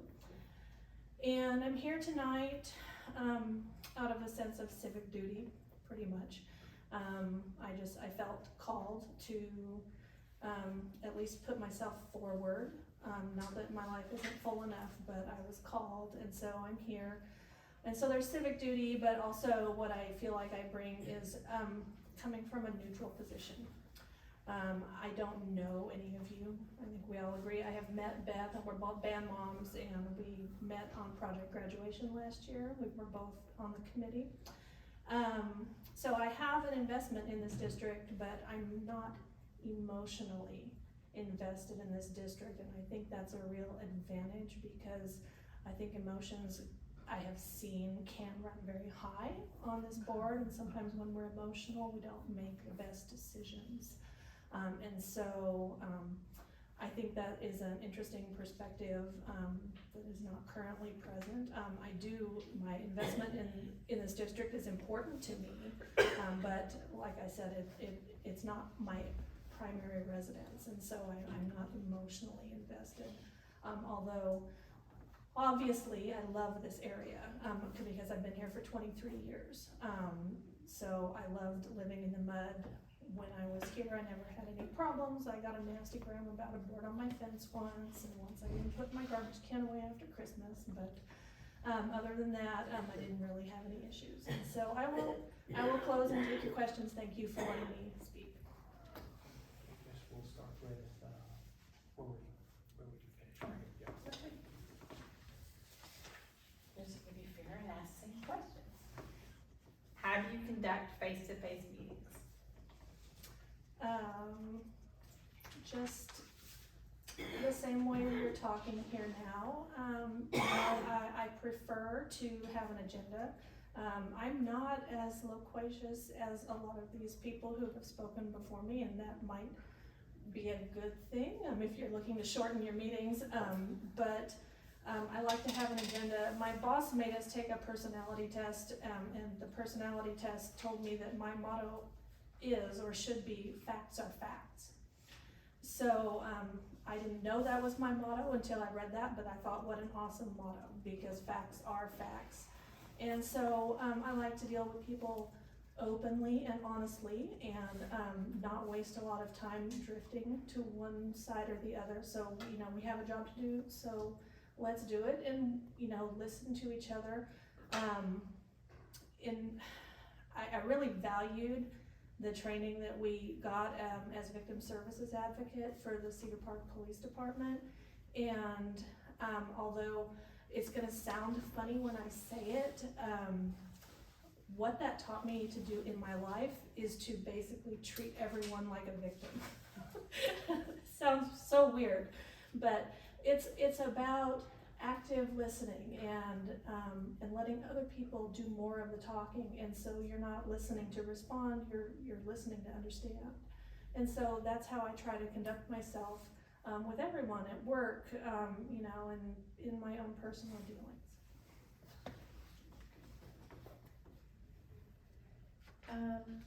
Do you think that integrity is an important part of serving on the board?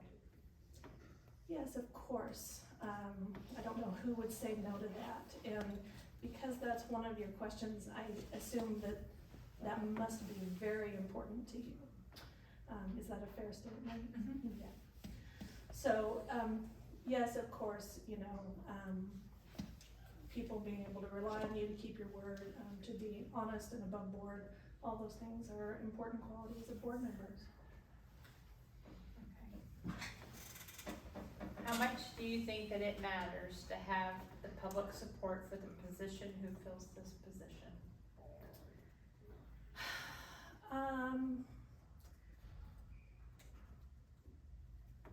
I suspect you probably won't like my answer because I think you're referring to the campaign that's been going on in the community for Carol, who I think is just eminently qualified. I mean, what a fantastic candidate, but I have seen the posts on social media, you know, encouraging people to write to you and to show up in favor of her. And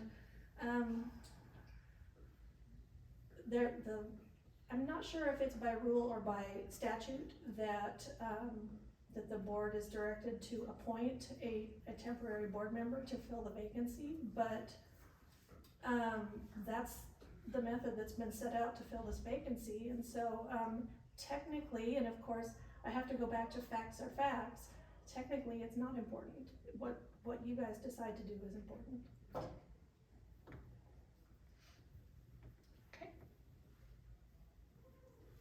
That's it. Director Favre. Your letter of interest includes an appointment to serve as, or you served as a commissioner on Williamson County Emergency Services District. Can you tell us what role you played in the formulation of policies that govern the Emergency Service District and how you determined the district's vision, mission, and outcomes of district service? Yes, and you have taken that verbatim from my letter. I recognize it, and I took that verbatim from the county website when I was making my resume. So I will tell you that that is the official job description of a Williamson County Emergency Services District Commissioner. And now I will tell you in practicality what the ESD 11 does. Shenandoah had for a long time a volunteer fire department, and they had a gentleman's agreement with the city of Cedar Park at one point that we would donate all of our volunteer fire department equipment to them, including our truck, and that they would provide us fire service, and I guess in perpetuity with no end. And right around the time that I moved to Shenandoah in 2011, Cedar Park had said, okay, this is too expensive, we can't keep doing this, you are gonna have to form an ESD and start paying for the fire service, for the emergency service that we provide to you. And so that is what some very hardworking neighbors of ours did. They canvassed the neighborhood, they got it on the ballot, and the Shenandoah residents voted ourselves an ESD, which in some ways is very similar to this MUD board. So there were 5 of us, and our job was to contract with the city of Cedar Park to provide our emergency services and set the tax rate. We did follow public meeting, open records. We took all that training, but basically we were paper pushers at our monthly meetings. And so we would go over the revenues, the tax revenues for that month and what our deposits were in the bank balance. And then we would determine if we were on target to pay our bill in December. And we just kept the ball rolling. So it's, we have about 424 houses in Shenandoah. And so that is what we did. We just cross the T's and dot the I's and make sure that the fire trucks keep coming. Thank you. My research on you led me to the TexasCottageFoodLaw.com website. Oh, good. Do you run this site? Yes.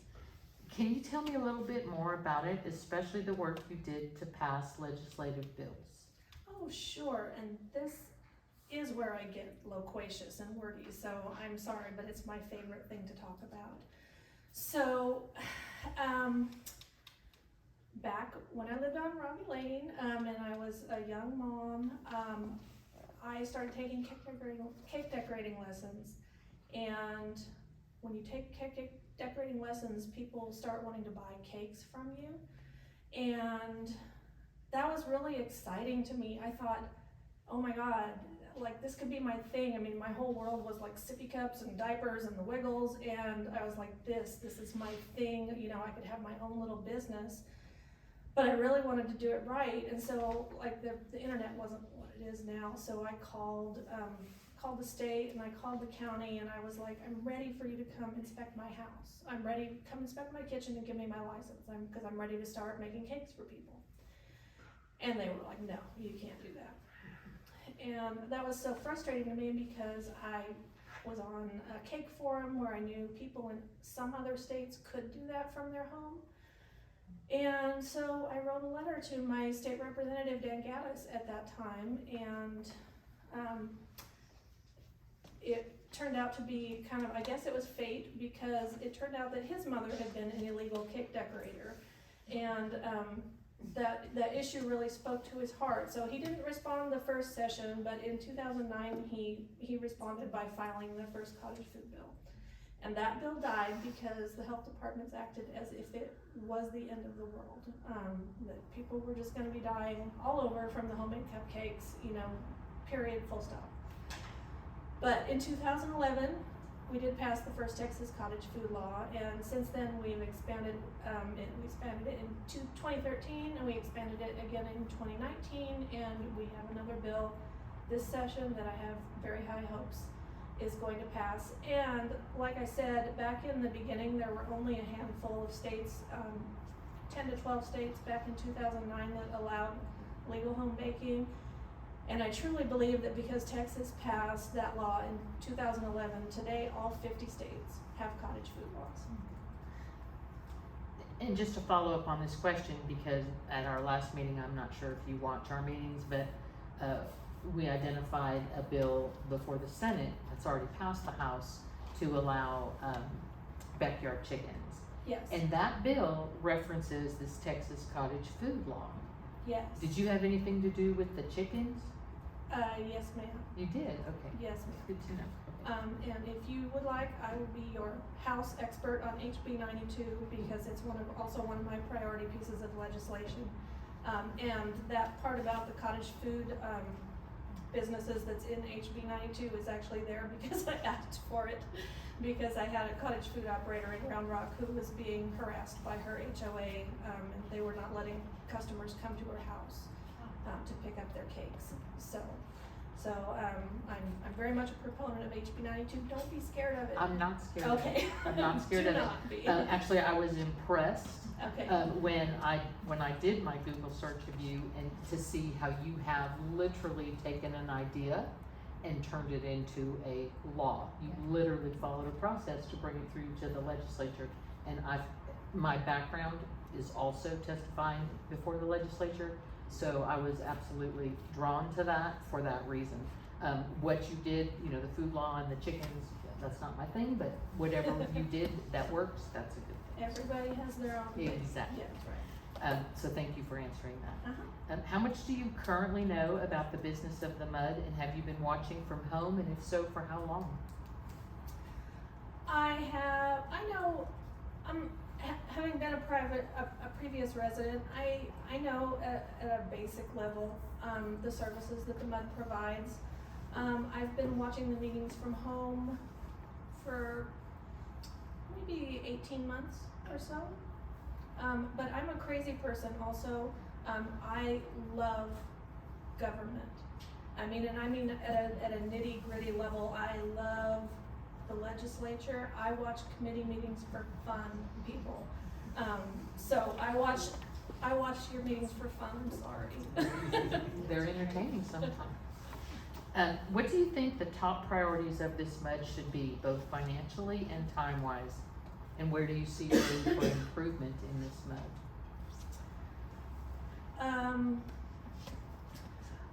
Well, that's a lot of questions right there. I am fiscally conservative. I do think the MUD ought to operate within its means and be good custodians of the public's tax money.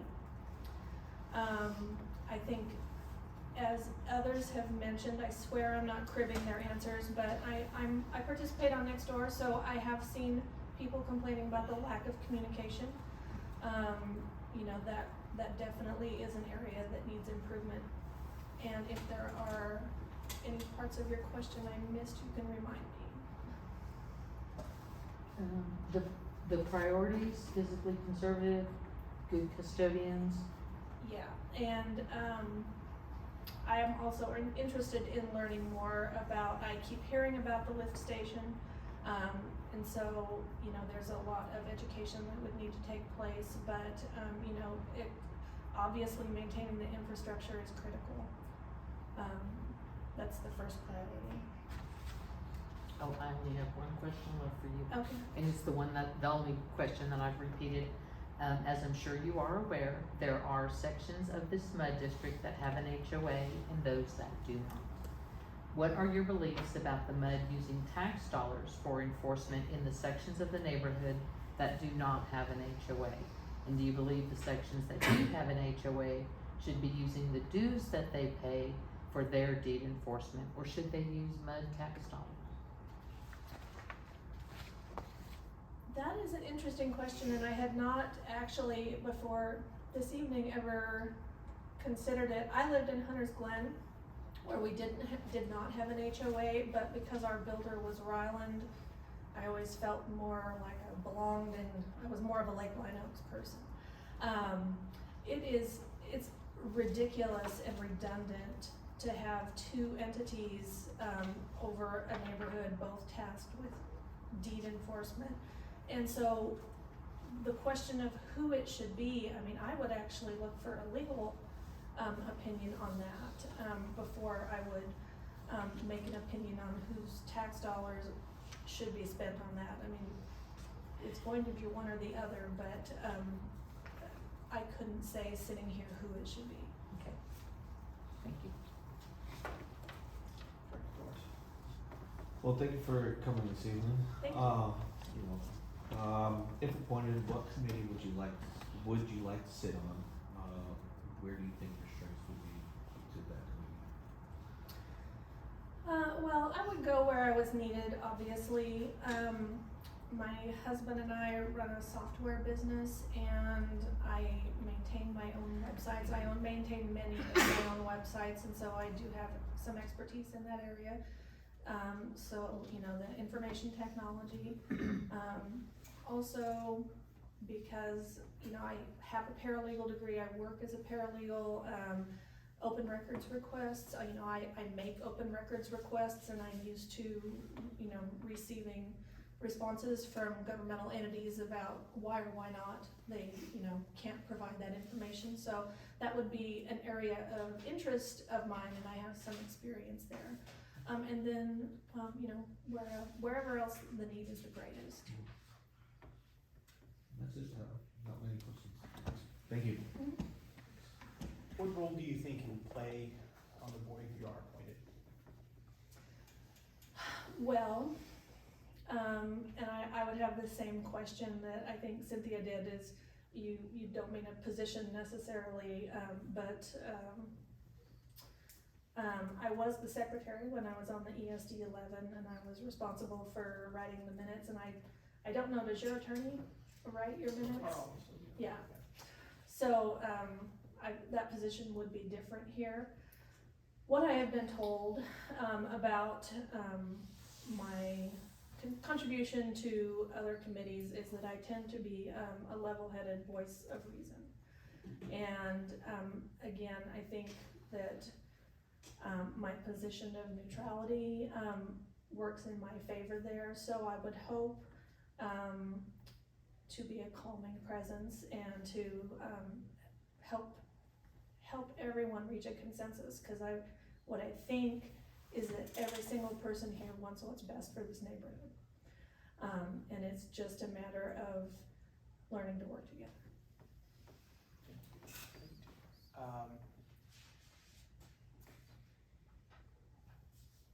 What qualities make a great board member?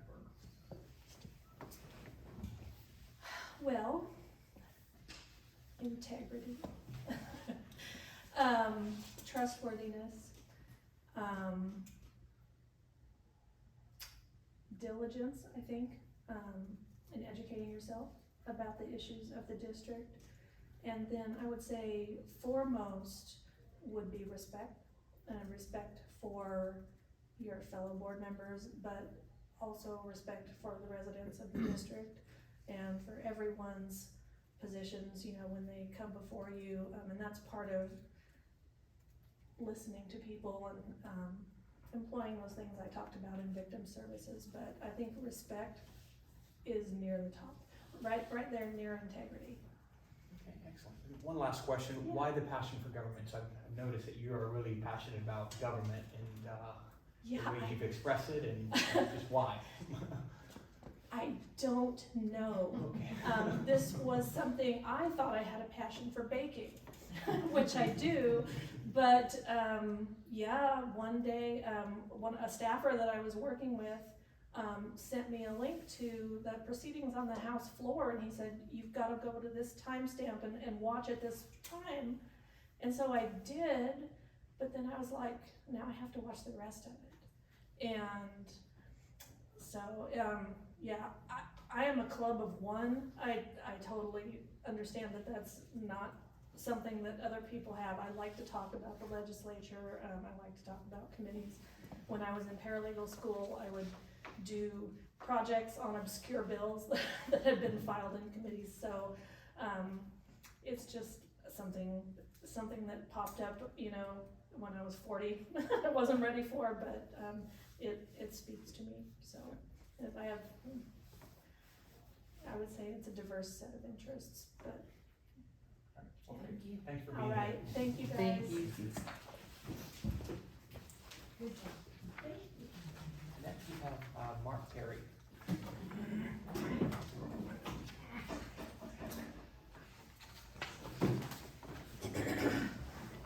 Good evening. Good evening, Mr. Mayor. So you want to do an introduction, or do you want to start just directly with questions? Start with questions. Questions, all right, Director Flores. Thank you, Mr. Mayor, for coming this evening. If you were appointed, to the board, what committee would you be interested in sitting, that holds your strengths? Infrastructure and parks. Okay. What about, infrastructure and parks, or something that calls your interest in? I live right behind a park and very close to another one. And over the years, I've watched the MUD district involved in projects that were done in the park. One of the things that I kind of thought it was nice that we did some of the things that we did, but and the one project I'm thinking of was very extensive in Sunchase Park. And one of the things that bothered me is having that land as a park is really nice, but that land is not and was not initially designed as a park. It was designed as a part of a storm sewage or storm sewer drainage system, and that is still its primary function today. All of our parks are, or most of them, okay? And when you're directing water and you're doing it with concrete, you have to make sure that that concrete is flowing in the direction that it's supposed to flow. I had a group of contractors that were hired by the MUD district putting in a flume right next to my house. First of all, I was instrumental. I was working with Louis Zervignon at the time, and we talked a lot. We had a lot of interaction together. And Louis asked me if I would talk to my neighbor to see if I could talk her into releasing some, like a 5-foot strip of land between my property and her house as an easement for the MUD district. And I said, okay, what do you want the easement for? And he said, well, we want to have a place where people can walk from your cul-de-sac through to get to the park as a means of egress, but also we would like to drain stormwater from the cul-de-sac area to the discharge flume for the stormwater. I said, okay. And so I talked to my neighbor and she was in agreement. She thought that that was a good idea. And so we got that done. And then when the gentleman that the MUD district hired went to put that concrete flume in place, I came home one day and I happened to catch them in the process of setting up their form, putting the wire mesh in and that kind of thing. And I looked at the flume, and I went over and I said, who's the boss here? And one of the crew members took me over to a guy, and I said, you need to shoot this flume. I said, you've got it flowing backwards. And he goes, oh, no, we checked it with our levels. And I said, how did you check it? Well, we put the levels on our form boards. And I said, no, that's not gonna work. So I said, hold on. I had a level in my garage, I had transit in my garage. So I went and I set my transit up, and I started shooting the grades. And sure enough, on the end that was supposed to be low, it was 6 inches high. Now they believe me, because I shot all the grades all the way up the 30, 40 feet that this was. And indicated that the guy was with me. I said, you hold the rod, and we'll check it together. And so sure enough, that's what we did. And so he realized that they had to drop this thing on that end by 6 inches. And I said, okay, great. So that kind of stuck my foot in the pond, as it were. Then Lewis and I talked about the main flume and the 2 concrete culverts that empty out into the main portion of that draw along Sunchase Park. And I told him, I said, Lewis, I said, you don't have enough room to get a great deal of fall from that discharge, from those 2 discharge pipes to the roadway. I said, it's gonna be really tight. I said, if you get a 16th to an 1/8 of an inch, you're gonna be doing good. And I said, so what I would recommend is that you bowl the concrete on the sides of the discharge, because it has a kind of a couple of walls here, 2 huge concrete pipes coming out of it. There's a concrete wall there that they're projecting from. And this, I said, what we need to do is we need to come up with the concrete on the side, and form a bowl so that anything that comes down this way is going to, the pressure from stormwater and stuff coming out through these 2 discharge pipes is going to create a flow. And I said, then that flow will push whatever we have down the flume. And so he agreed with that. So he called his contractor, and Lewis, I guess, was directing this work at the time. And anyway, he called the contractor and told him what to do. And they didn't listen to him. And about 6, 8 months later, they ended up having to tear out a segment of that because they weren't getting flow. And I already explained to him, that's the problem. I've been in the construction business for 54 years. I've learned a couple of things along the way. I've been involved in civil construction. I've been involved in office buildings. I've been involved in school buildings, building these. I've been involved in, I did the 30-inch transmission main. I was the project manager for Cherokee Construction Company. We built that 30-inch transmission main that goes from the end of Trails Inn Road all the way up to the backside of Cedar Park. Okay, so I have a familiarity with these types of things.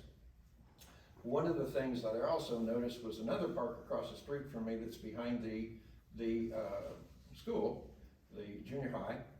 I was walking across the bridge that they had built across the main outflow dam, okay?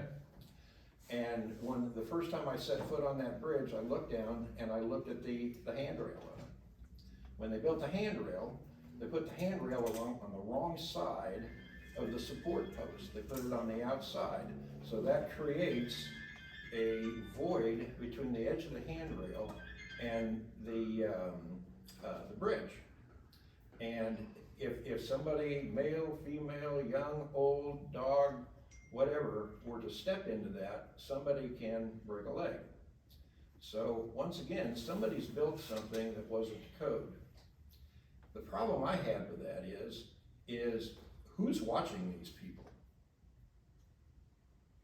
You know, who's finding out if they, one, know what they're supposed to do, and whether they're doing what they're doing correctly or not? Well, that goes to the engineer that's hired. He should be watching over any project like that, and time after time, I've seen product after product that they have passed on and allowed. I don't know whether they did it because they didn't have to have it inspected by the city of Cedar Park, but it doesn't matter. There's a liability there, and if you don't build it correctly, and if you don't know it's being built correctly or not, then you stand liability. And I'm thinking to myself, we got people hiring people, and they're hiring other people to manage those people, and it's not getting done. Then I had another personal issue. I think can we move on to the next question, because Oh. I know we still have people, can we go ahead and ask the next question? Okay, I'm sorry. Okay. Kind of was in the process of answering that, but, what positive action would you like to bring to the district? Well, I think the, I don't know if everything there is to know about a board. I just don't. But I do know what's correct, what isn't correct. I know the way to manage projects, how they should be watched. I know that you also put systems in place. This is a civilian board taking on responsibilities for a lot of things that most civilians don't know anything about. So what you do is you hire people that you rely on to give you the right answers and to do the right actions. And I think I have that ability.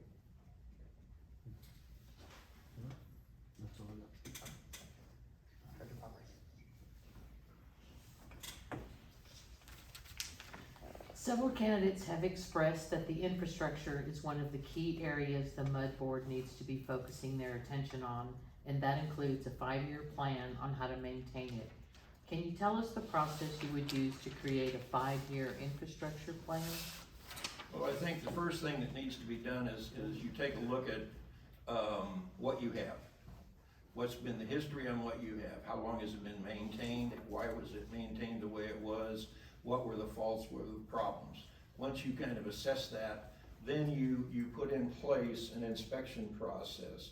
Not only that, you put in metrics of performance to make sure that when people say they're checking on things, they're actually checking on them. And when you set criteria for inspections to be done, you want to know that those criteria are being met as well. So you've got all of these things have to be watched. It's just a management situation, and looking at what's going on with this lift station situation is a disaster. But you've got to put those metrics in place. You've got to put in an accountability, and you've got to make sure that accountability is followed through on consistently over time. And also, money has to be appropriated so that if a big surprise comes down the road for whatever reason, if a lightning bolt were to hit that tower, the panel on that thing and just totally fry the whole system, how do you replace that? Where does the money come? So you put a savings plan in, and so you start accumulating funds so that over time you can take care of something like that if it jumps up and is a totally anomaly and totally out of the blue, because they do occur, they do happen. We always think they'll happen to the other guy, not to us. But that's why we pay for insurance on our homes and our cars. Those things can be a probability. I watched the lightning strikes around my house in this last storm that we had the other day, and there was one that hit on the side of the house that was at the end of my block, and I thought, man, that's close. And then one came down, it sounded like it was in the park. I don't think it was. I think it was on the next street over. But man, that stuff was raining down on us left, right, and sideways. And so you've got to prepare for that ahead of time. And then the other thing is you've got to have somebody, again, like I said, you've got to have performance metrics. You've got to have people managing those performance metrics. We have a management company here that's supposed to be doing these things, or at least I guess that's what they're supposed to be doing. I'm not sure. If the question comes up, I think the purpose of the MUD board is you are a utility company. That's it, okay? You provide water, stormwater drainage, and wastewater elimination. You also provide streets, street lighting, and sidewalks. And you are to maintain those in an operational, functional situation, because that's why we're getting paid. And right now, I'm actually one of your clients. Okay? So if you're not doing the job, that's the reason the MUD board exists. It is a replacement for utilities that you would get from the city of Cedar Park or the city of Austin. That's it. Parks are nice, but parks are secondary. Parks come when all of the other bills and all of the other emergency funds are in place. Then you go play pretty in the parks. You build playscape equipment, but you don't tear out old playscape equipment that was working fine and replace it with something a whole lot more expensive. And, you know, it's just, you guys need to be held accountable. That's it. And I don't think this board has been held accountable for a long time. I really hope that whoever you pick makes that happen. You guys have got to have accountability, you've got to have performance metrics. If you've got an engineer that sits over here and tells you he can't figure out how to do a bid tab and calculate whether this bid and this bid are the same, you know, I've been doing that stuff for 35 years. That's something that takes 30, 40 minutes to do.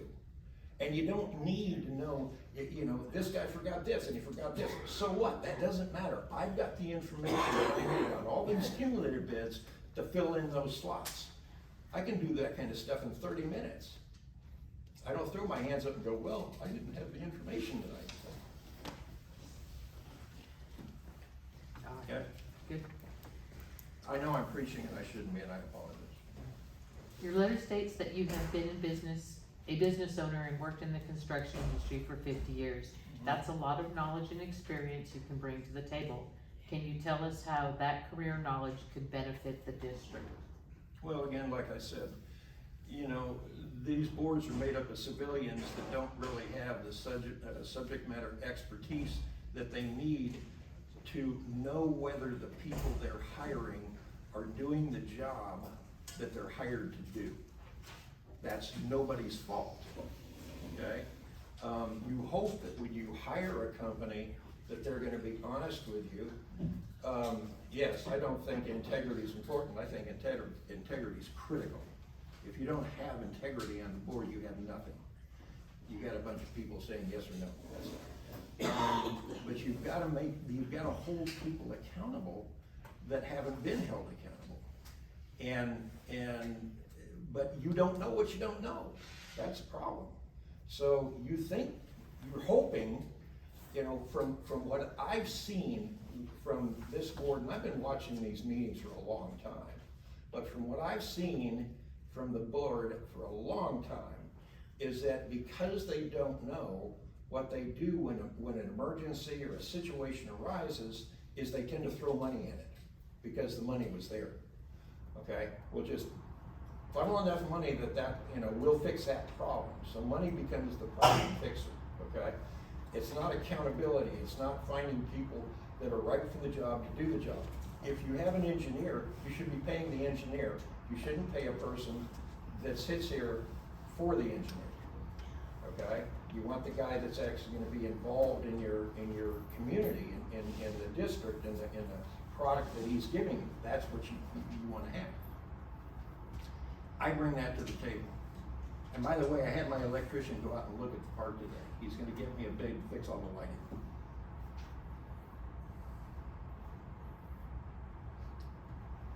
Thank you for that. Okay. What do you think the top priorities of this MUD should be, both financially and time-wise? And where do you see the room for improvement? Although I think you've covered that very well. So if you'll just give me the top priorities of the MUD, financially and time-wise. Yeah, I really think that honestly, I think this lift station is your number one priority right now. It's an emergency. It's old equipment that needs to be replaced. It's well past its service life. putting money into anything other than just redoing that thing is probably gonna be a, you know, putting lipstick on the pig. I think and the reason I think that's a priority is because that's why you exist. You exist so that when people flush their toilets, that the poop goes downhill, not up into their homes. And when they want water, they get good clean water, you know? When they want their street lights working, they want their street lights working. They want it to be safe in their environment. And that's what you provide. So your number one priority is maintaining a working infrastructure system that people pay you to maintain. Because if we were, again, in Cedar Park, or if we were in Austin, people pay those utility companies, that's where their taxes go, pay those utility companies and their utility bills, okay, because we pay you guys for utility bills too, okay? That's where that stuff, that's what it pays for. So we should be getting what we're paying for. And it sounds like we're critically close to not getting that. I mean, if there's repeated problems with a system, you don't just keep going and pushing the reset button. At some point, you gotta figure out why the reset button is tripping.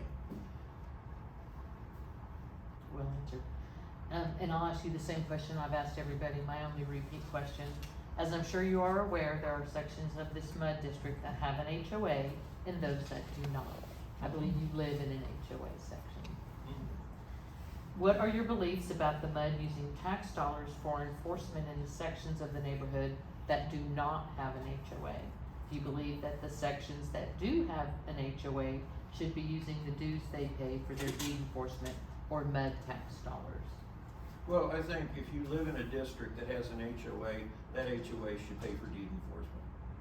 If you don't, if you live in a portion of the community that doesn't have an HOA, then I don't think it's the MUD board's responsibility to pay for that activity. If those people wanna form an HOA, they have that right and that ability. If that's important to them and they feel like that's something that they wanna do, then that should come through their knowledge and look, here's the pros, here's the cons, here's what we think, you know, and just get together. If they want an HOA, form an HOA, then you can enforce deed restrictions. When I closed on my house, I got a packet over all the deed restrictions, so I knew that I was in an HOA. You know, I'm not particularly crazy about HOAs. I think they serve a purpose. I think they serve a good purpose in some situations. I also think they can be punitive, and punitive to the point where they destroy people's lives, and it's just totally not. It doesn't need to be that way. You know, if somebody's at a critical stage in life and they don't have the wherewithal to handle something like that, I don't think they should lose their home. I don't think they should have their lives disrupted simply because they can't pay a fee that has snowballed so big that it's just totally insurmountable for them anymore. So. That was my last question. Thank you. Director Jones. I'm gonna just go off that. So I was listening to you talk that, so deeds were put in here when this neighborhood was built. Right. Okay, so the deeds don't go away. The deed enforcement could change. So help me understand how you would tell the residents that we don't care about your deeds anymore and that there will be no more enforcement. Well, what is it? Is it a responsibility? Is it written into the covenants? Is it written into the bylaws of the MUD that they do deed enforcement? Okay. If it's written into the MUD board's deal, then you do it. It's part of your job. If they live in an HOA where they don't have that, I don't have an answer for you. Okay. Second question. How much do you think that it matters to have public support for the person who fills this position? I think if you're going through an elective process, it's very important. If you're going through an appointed process, it's not important at all. Now, that doesn't mean that you disregard the public that you're serving. I believe in being a servant leader. You know, that's what Christ calls us to be, as servant leaders. And if you take on that responsibility, then that's what you do. You know, 2 days after the storm, I had all of the trees cut and stacked up on my curb.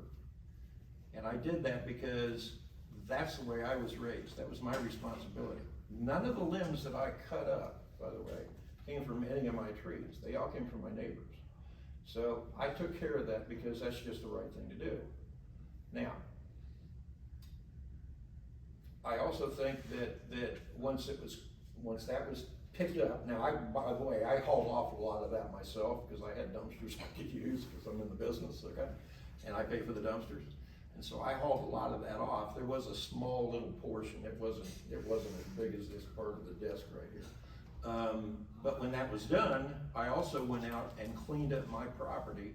The night that they finished picking all that stuff up, I went out and cleaned my entire front lawn, and I cleaned all the curbs and stuff, past my neighbors, picked everything up, bagged it, and it was done. Because I think you should lead by example.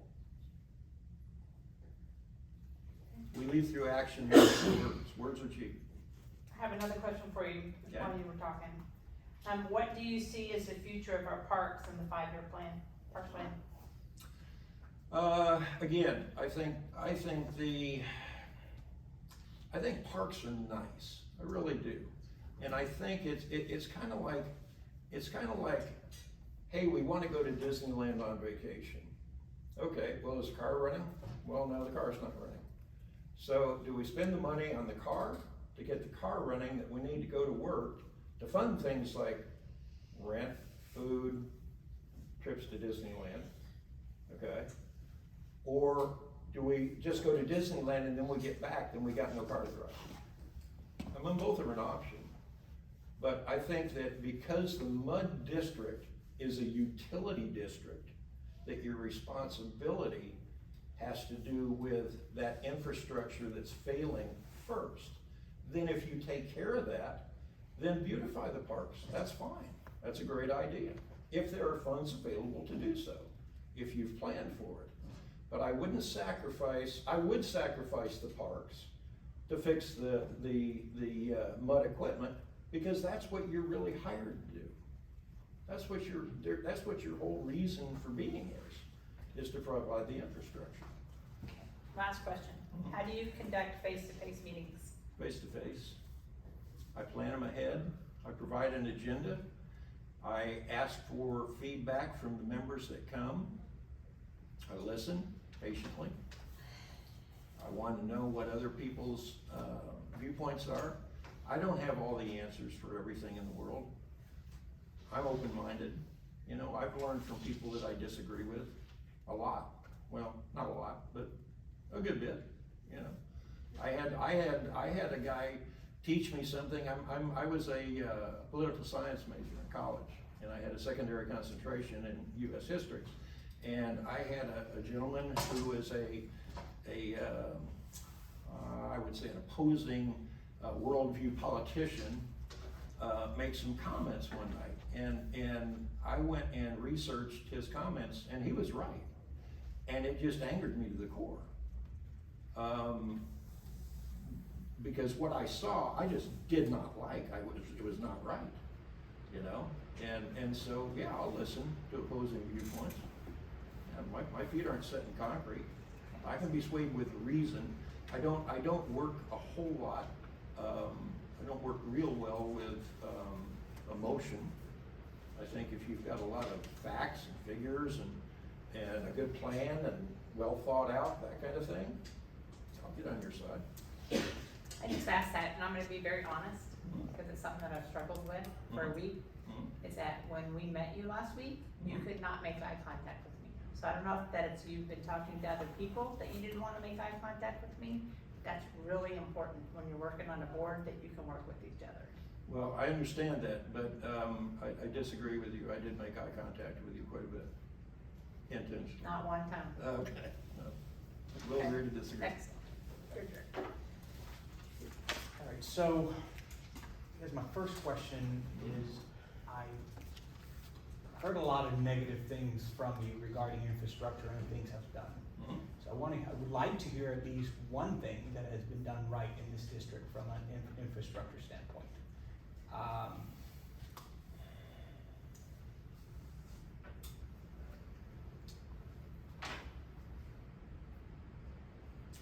think the fact that, that you guys offered to, take care of the storm damage was admirable.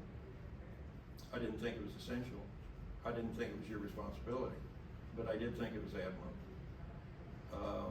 A lot of other municipalities did that, but I think the only reason they did it is because they got funding from outside sources, so they could do it. I think that there have been some things done. I remember there was a program years ago. One of the things that I really did like was the fact that the MUD installed streetlights. Because at one time when I moved here, we didn't have streetlights. And your cul-de-sac can get pretty dark at night if you don't have a streetlight in your cul-de-sac. And then they did another program that worked moderately well, where they did a lot of sidewalk lifting with, they would bore holes in the sidewalks and do hydraulics underneath them to level them out and make sure that they didn't have trip places and that kind of thing. I'm not a fan of chip seal, but they have maintained the roads pretty well as far as that's concerned with consistent chip seal overlay over the years. It's kind of muddy on the car or greasy on the cars for a while. You know. Excellent, thanks. A MUD is much more than infrastructure. I mean, you have to have the collective knowledge of many different components, right? So you have to have legal knowledge, you have to have, you know, I can name and go on and on. What other areas beside infrastructure do you think you could be of an asset for the district?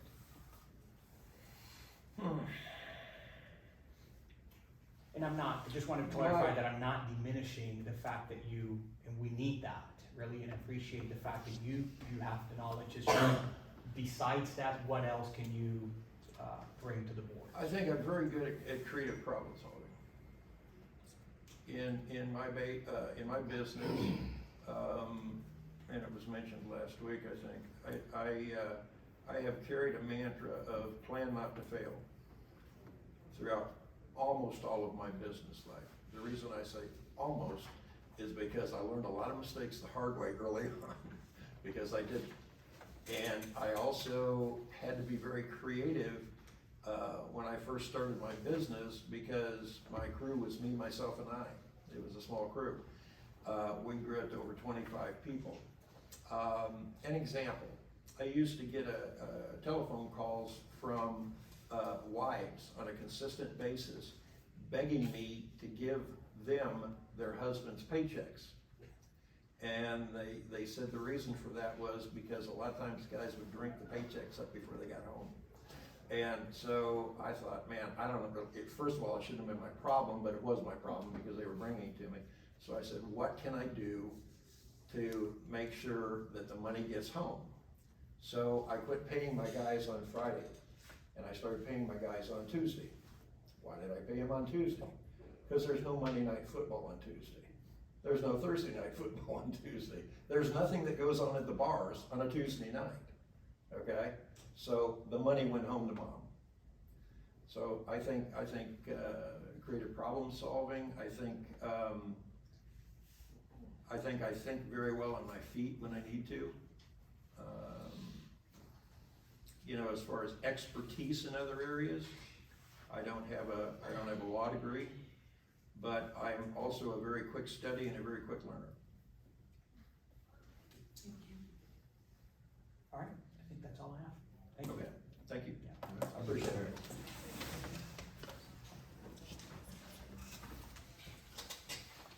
Is that all? I think we have one more. That's it, right? I don't see anybody else. Yeah. I don't think there's anybody else here. Nobody else. She's just listening. That's Lynn. Oh, he loves government too. He's our borrowed notary. Oh. He's a notary and can notarize documents.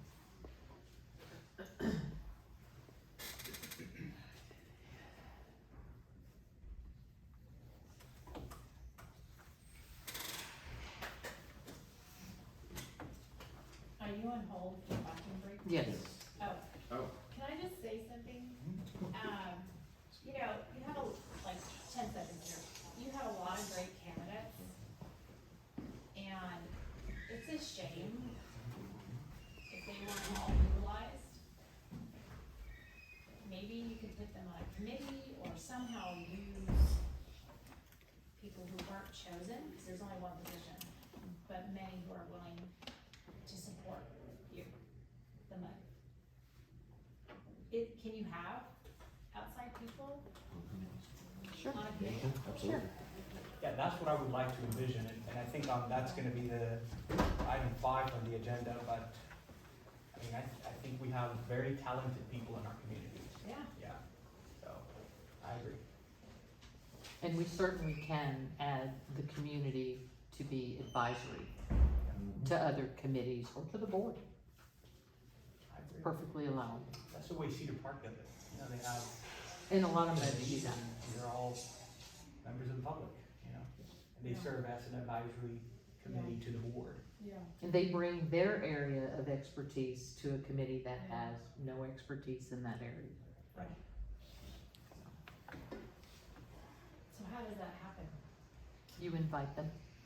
Well, I think the board would have to You post something, we're looking for people with, agree or make a motion to create, sure, and then we would invite the public. I would imagine we would invite the public to participate in those committees.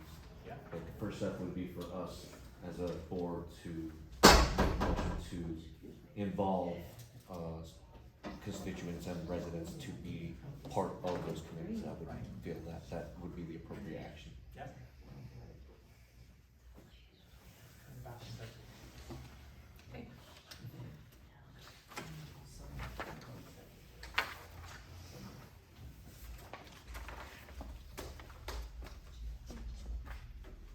Do you have the agenda?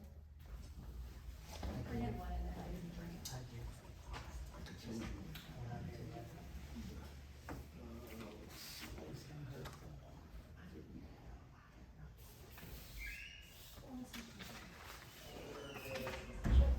It's just a personal, there's no right or wrong. I just wasn't sure how I felt about that. I was like, cause I thought about it, I was like, oh, should I invite people to come talk? And I was like, no, I don't know, it just felt weird. I've lost my agenda here. I'll Yeah, have I to dig. left mine at home, so at least you brought yours.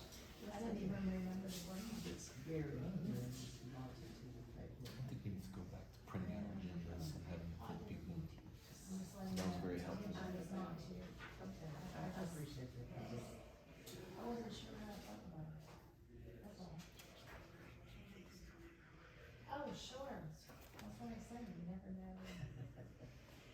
We only see, you know, what as somebody's like, there's his side, her side, and the truth.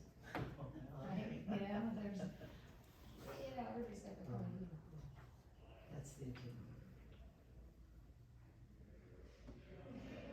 God, are you people in the sleep?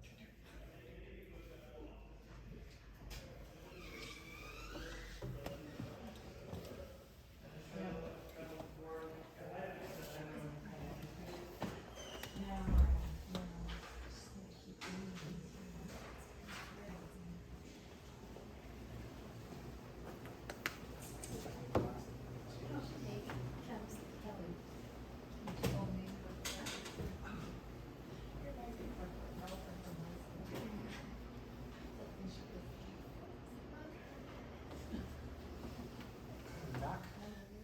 I believe everybody's here.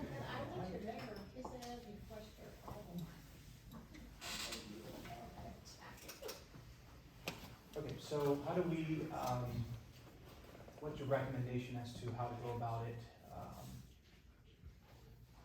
I mean, my recommendation is for you all to discuss as a board Is this and as a make board? a decision, if you can reach a decision, that would be.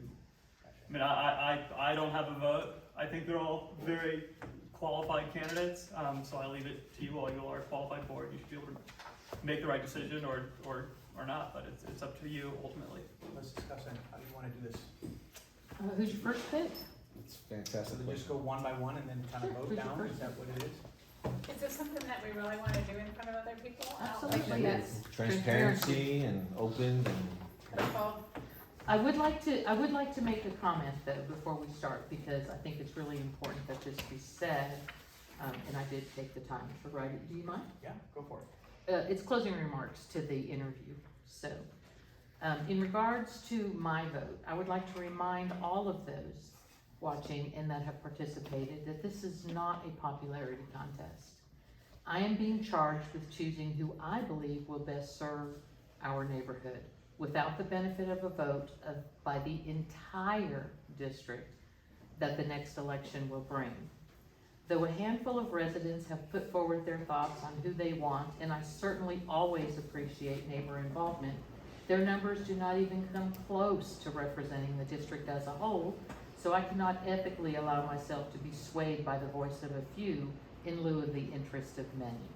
It is my belief that appointing a director should be focused on who can bring the most value to the current needs of the district, who has the experience to drive forward a plan that supports the purpose of the district, which I believe is water. So having said that, my selection will be based on that.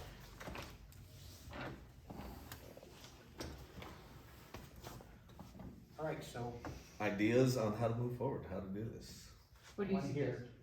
Beth, do you have any ideas on how to move forward? I think we do it the same as we did, it's your turn to start first, so who would you like to see? And what did you like best? So you wanna go one by one Mm-hmm, and And that's, just do a motion, and is that what you're saying, like what we did last time? sure. What do you think of that process? Or we can do it that way. We can discuss it first if you'd like. A motion drives discussion, or we can discuss first, and then when we have some agreement, we can make a motion. I think that we already expressed our top candidates in the last meeting. I think this process was a very great process to have, make it fair for everybody, and really opened my eyes on the incredible people that we have and talented people that we have in our district. I believe that we are a bunch of stubborn board members that we want our pick, and we're gonna stick to our guns, and that's who we want. But being in this position, we have to compromise. We have to work and come up to a happy medium, what's best for the people in this district.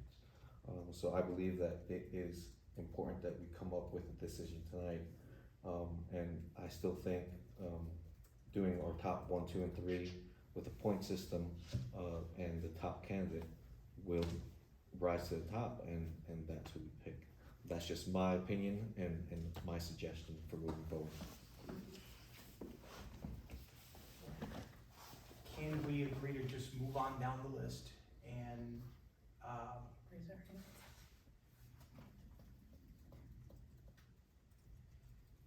I guess vote for them? Is that what y'all recommend, or should we have discussion about, further discussion, or? What, did you like David's idea of a point system, 1, 2, 3, who's your first candidate, who's your second candidate, who's your third candidate? If you did that, then 3 points for your first candidate, 3 points, your second candidate, 2 points, your third candidate, 1 point, and you tally them all up. It's gonna leave somebody up top. To me, it's just one of the most, I'm all about being fair and equitable to everybody. But, you know, we have to come up with a decision I mean, on we how can we're try gonna do that, we're not gonna know, but I mean, we can certainly try it, Beth. I think that we should talk about who our 3 are, and then if we wanna go back and put them down as 1, 2, 3 later, that's fine. But I think it's fair to let some of the people go home. Well, Well, they're anybody free to can go leave. whenever they please. We're not holding them here, so, if they like to go, then they can leave, but we have to come up with this decision. and if they're selected, they need to be here to sign paperwork. That's why I'm saying that we pick our top 3 first, and then we can vote again. Well, I think that's what David has That's what suggested David is suggested. everybody gets to pick their top three. Put it on a piece of paper and give it to you. No, we're gonna talk about it. Then we can have the attorney tally the top three. I'm happy to do that if you all would like me to. I'd probably prefer one of you all to do it, just so I could stay completely out of it. Yeah, got it. I'm writing it down. Gotcha. You're done with your three? I have my three. Let's go ahead and do it.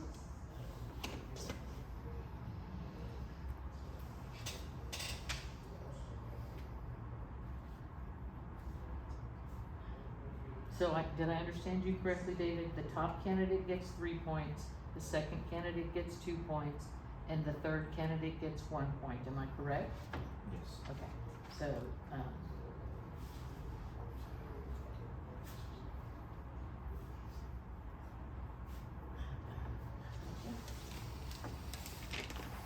where would you like to start, Lenore? 1 second, I'm looking here for one thing.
Alright, I'm done.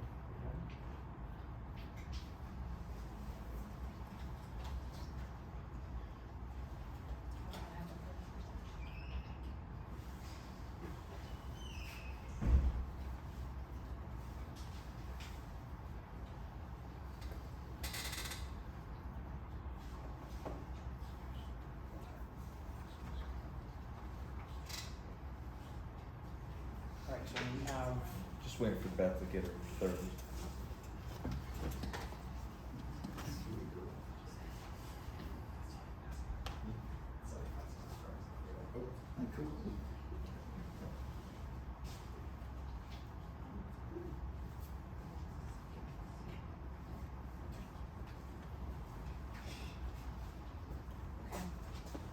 Sorry. alright, so let's start with David. You just Um, tally the, I got it. you got it? Yeah. My first choice is Kelly Masters. My second choice is Mark Perry. My third choice is Cynthia Kim.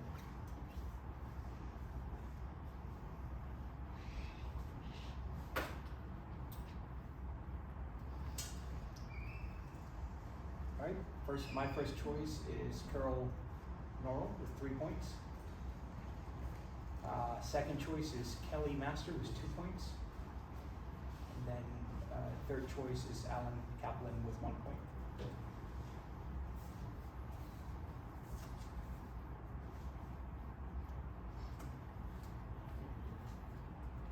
Got Carol Norrell, 3. Alan Kaplan, 2. And Cynthia, 1.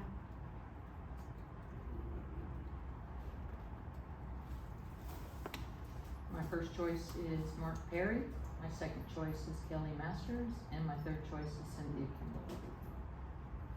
So, Kelly's got 3, 5, 7.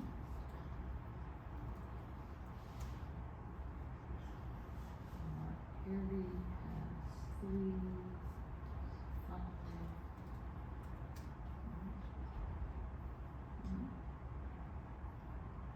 Carol has 3, 6.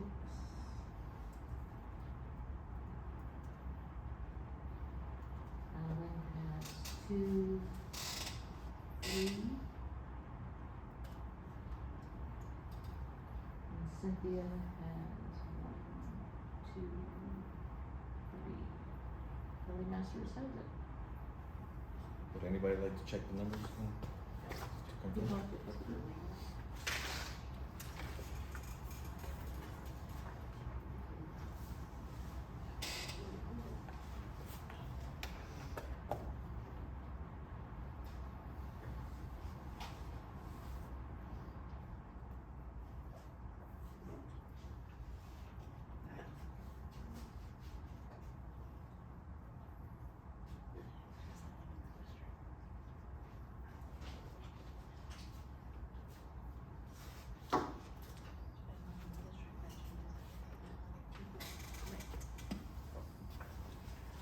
It is not a requirement. Oh, it will be. Same thing. She can participate here, so will the people that rent here. I'm sorry? So will the people that rent here. They're allowed to. No, she's a homeowner.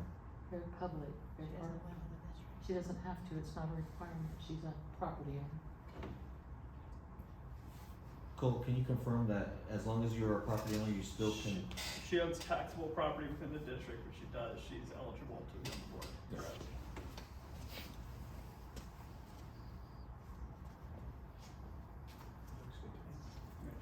So yes, assuming that you do without having checked everything, I trust you. She does, I checked it. Kelly, You wanna congratulations. check it? No, Congratulations. We're honored to have you. May I just make a brief statement? Just say can we, thank you. can we, make a motion to, I'd like to make a motion to, appoint Kelly Masters as the director to fill in the vacancy. I will second your motion.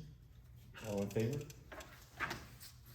Okay, now we can congratulate. And I don't have any objections to you making a Absolutely. comment. Now- If you now- don't mind. Go ahead, you can make a comment, thank you. Yes, thank you. Thank That, I sincerely mean that. I thank you.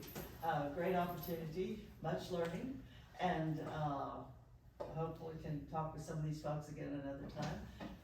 And we can be collaborative and advisory in some form or fashion along the way. But I do appreciate the event that took place tonight. It would have been better if we had not heard each other. It would have, because we heard, it would have been better, because we picked up on what others had said. And, but that's okay, that's okay. You did a good job. You really did a good job. And David, I liked your process. That was a good one. So, okay, thank you. Thank you. And with that, I'm not going to stay for the rest of the No. meeting. Carol, Yes. can we count on you to help implement the Sunchase Park Playscape? I know you were involved in that project, and I don't know when it's coming. Yes. But I'm not sure what the scheduling of events are, but yes, yeah, we don't know either, so I just wanted to put that out there, because I know you were involved in that. yes, I was on the park advisory committee, and that was really a big deal. Okay. So, All right, thank you. Matt? get my stuff. I don't know my stuff together. Thank you so Good much for night, coming. thank you, Mark.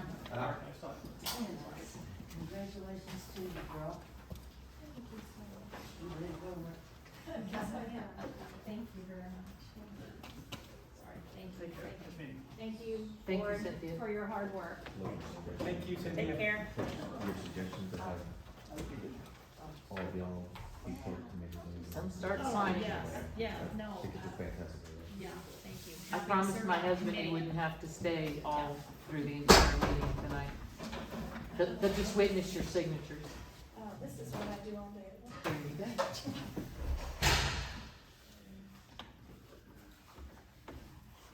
Do you need my driver's license? Yes, ma'am.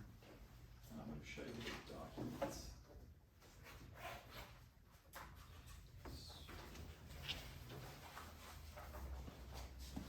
So the most important document right here, about this, we'll need 5 copies signed. So you will sign, you put your name here, you'll sign here, and then they'll be notarized on there. Okay. And then I've got a lot more. Do you need a pen?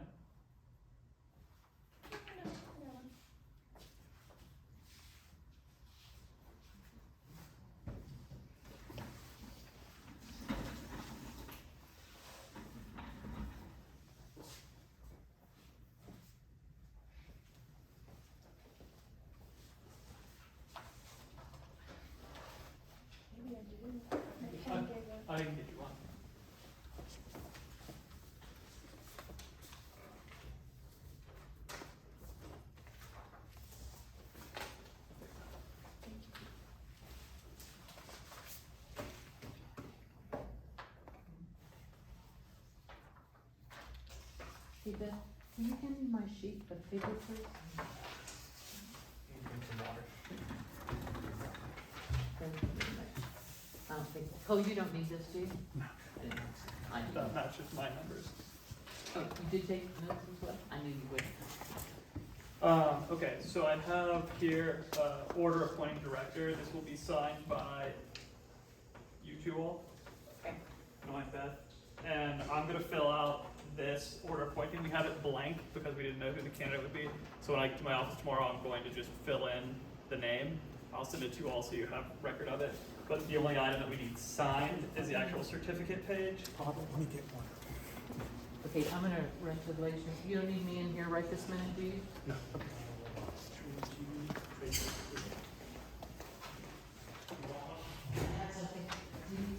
Sign off, right? All for it, please, yes. We have to file these.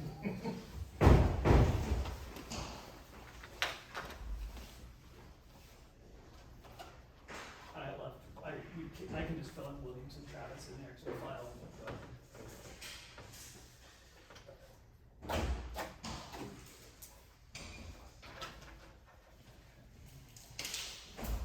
I've got more for you. This does not need to, I'll give you what needs to be notarized, so that way. I don't know, okay.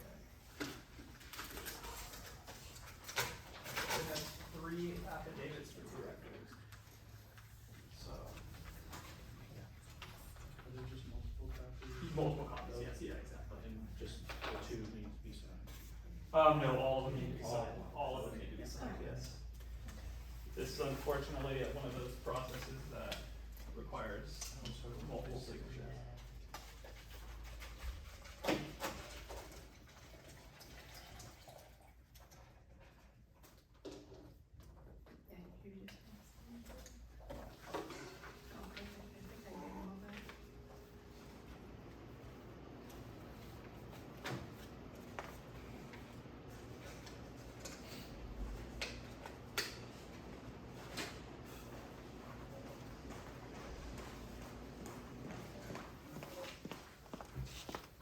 So this states that you're at least 18, you own land subject to taxation within the district, you're not a developer, you're not related to any developer, you're not related to any other district director, you're not related to me, the engineer, the manager, you're not an employee of any developer, anyone of us.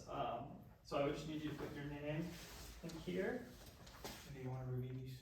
your No, job title. I trust they're in order. And employer name, and the number 5 blank.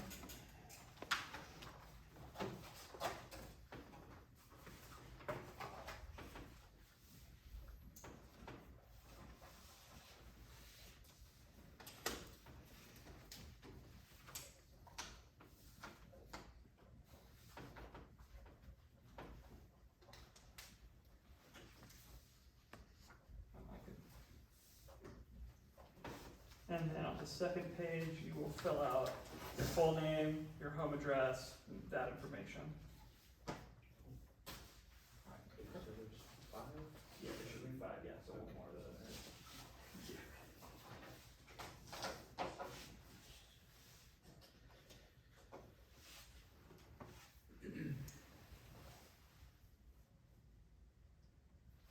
I'll pull the notary pages off for you if you need these.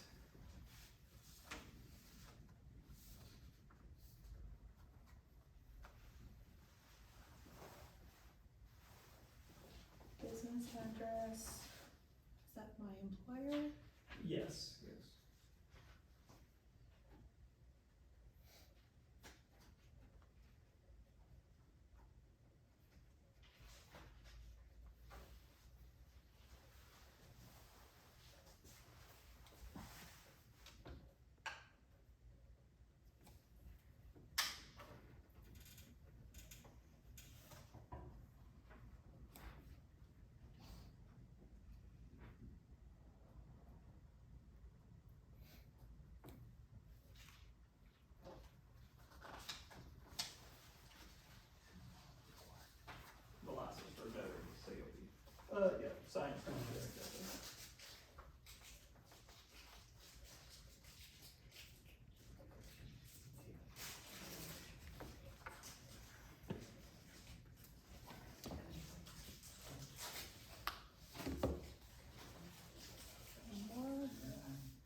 if you wanna sign that, we can get those 3 signature pages notarized.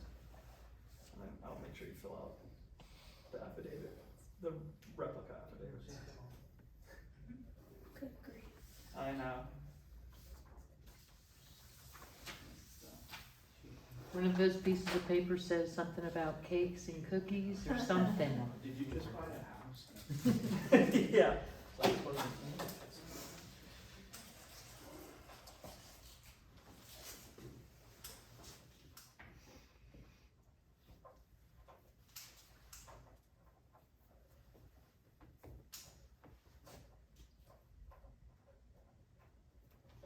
Thank you so much. I think I can hand you this one. And then there's one more if you're comfortable notarizing it.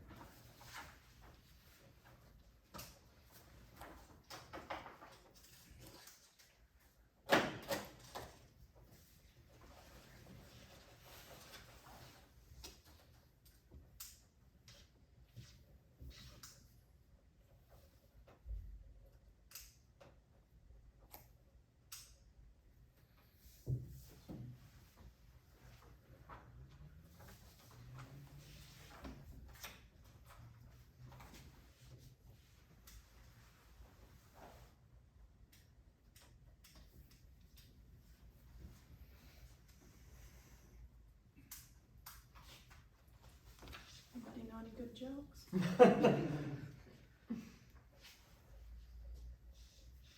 My mind is racing with good jokes.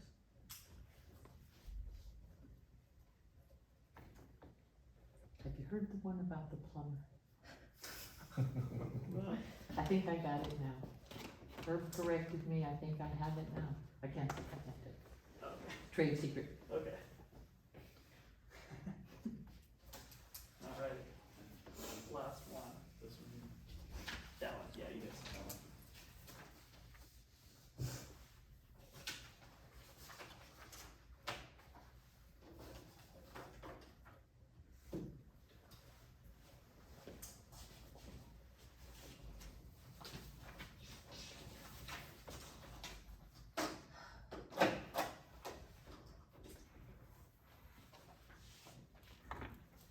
I don't recall signing that many pieces of paper. Certainly not that many pieces that were notarized. Right. Me too. Cole is an overachiever. Cole is thorough. We try to send a wet copy to the TCQ. We keep a wet copy on file. Sometimes we have other entities who reach out asking for originals, and so we always like to get Cheers. at least 2 or 3 copies of the originals. That way we have backup. Also, oftentimes, whenever you bring one, a mistake is made and then you don't have it to be able to fill it out, so you have to print it again. Smart. Pre-plan, Yeah. plan not to fail.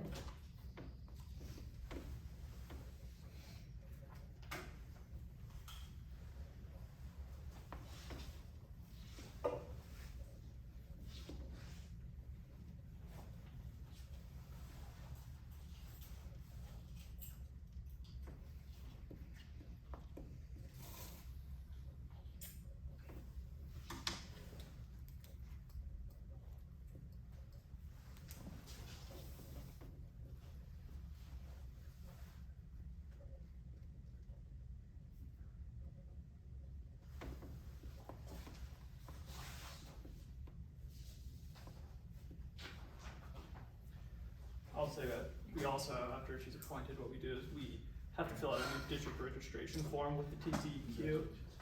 And so, at this time, you all would consider realigning the board, electing positions. So if you all want to, you can have that discussion now if you want to discuss president, vice president, secretary, Would that be treasurer. appropriate even though Yeah. it's not on the agenda? Yeah, that, It it is is on on the the agenda, agenda. it, reconstituting the board. Because we need to file, we file this, an updated Okay. one anytime there's a new director or a change in Okay. position with the We consultant. need to table that so that she's got time to think about some of this stuff. We're throwing it all out her at 10 o'clock at night. It's not a good idea. But she's been watching the meetings. Thank you so much, I really I think appreciate it's it. much needed. I think we need to get it aligned Yeah. and then, I mean, have a seat, absolutely, have a seat. Do you need paper? You're welcome to get my material on this. Oh, thank you. Well, congratulations. Congratulations. Most Truly. really like politics. I love that you love politics. Want to hear something funny? It was Dan and his mom. His mom was wired into the teachers. Yeah, she was a teacher. You can let your wrist, Dan and my brother went to school together. you can let your wrist rest a little Known bit. Dan since he was in kindergarten. This is a statement of director regarding disclosure of your address and telephone number. You can fill this out and say you elect for that information to be made public or that you decline to. It's up to you. We typically recommend our directors to decline it. That way we don't provide home addresses to the general public. We typically use the law firm office address.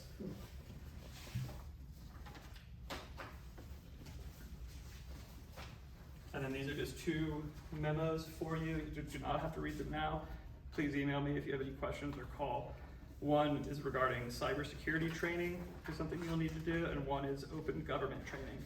We have all the information for you to be able to complete those whenever it's convenient for you, but as soon as. Okay, and if you did, perfect. I'm sure you have, yeah. So, alrighty. Welcome to the board. Thank you. Yes, welcome. Oops. I signed my name at the top. That's okay. That documents are internal for us, so it's.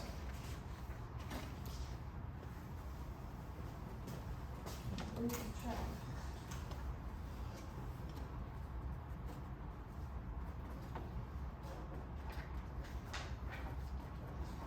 See, so I'll show you. So what we do when we file with the TCEQ, we'll put the Coates Rose address in. That way, if there's ever mail that's sent from the TCEQ or from a governmental entity, it'll come to us so we can check it and then we provide it to you all. But we've had a lot of times directors will either not check their mail or it'll get lost in the mail or kind of get put into a junk bin, and it's a 10-day notice or a TCEQ violation, and so we like to kind of have all that official mail routed through our office. I would agree with that. This is agenda item 2. We're on agenda item 1 still, and that is we are going to reconstitute the board here. All of this has been done, and we authorized him to file the information here, right here on this agenda. All right.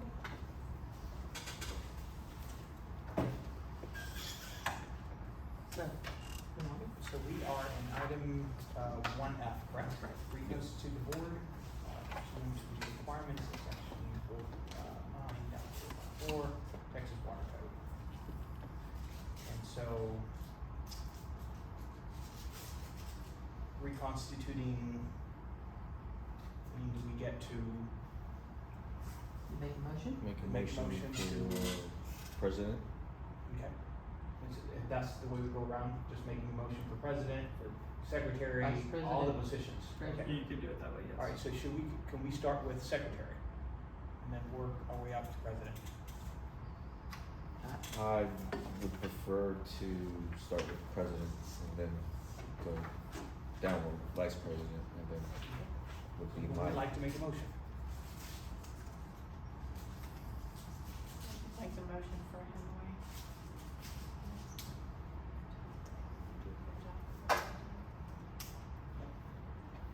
So who seconds that motion? I'll second the motion. Okay, do we need to discuss? Nope. Okay, so all in favor? All right. I will say yes, based on my Yes. view of the previous. Congratulations. Thank you.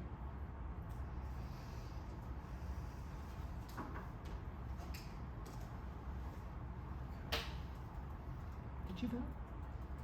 Did I vote? Yeah, I wasn't looking this I direction, so. did vote yes. You did, okay.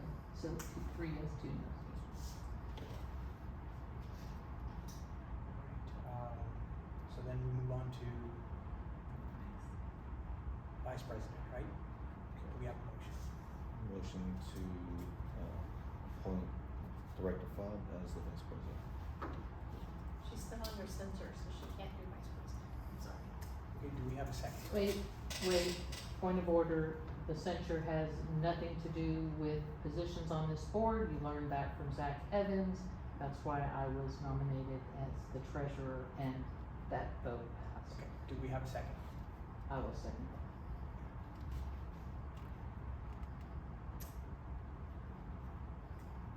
Okay, all in favor? Have you read her censorship?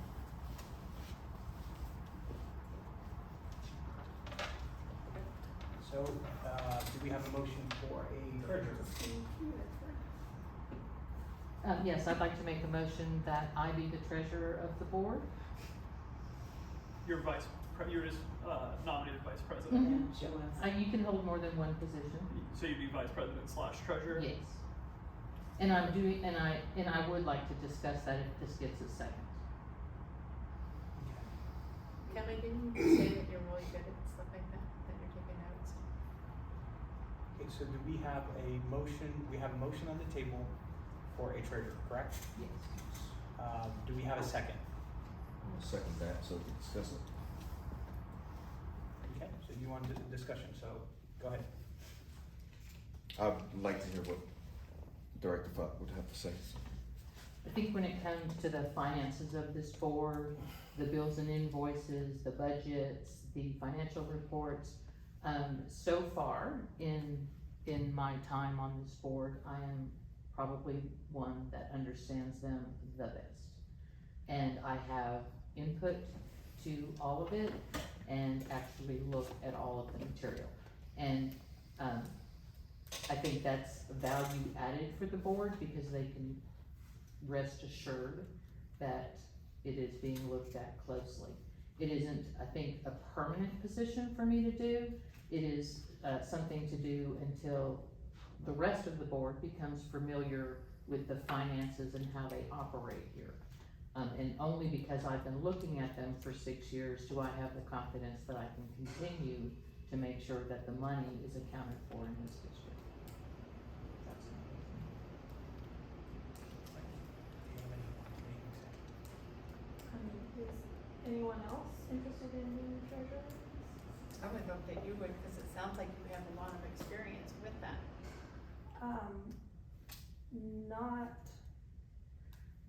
Not at this level. Like our ESD district, was very limited. We were only collecting tax dollars, for the emergency services.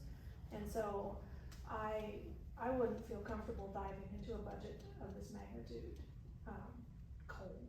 I would rather have some time to learn about it before I jumped in.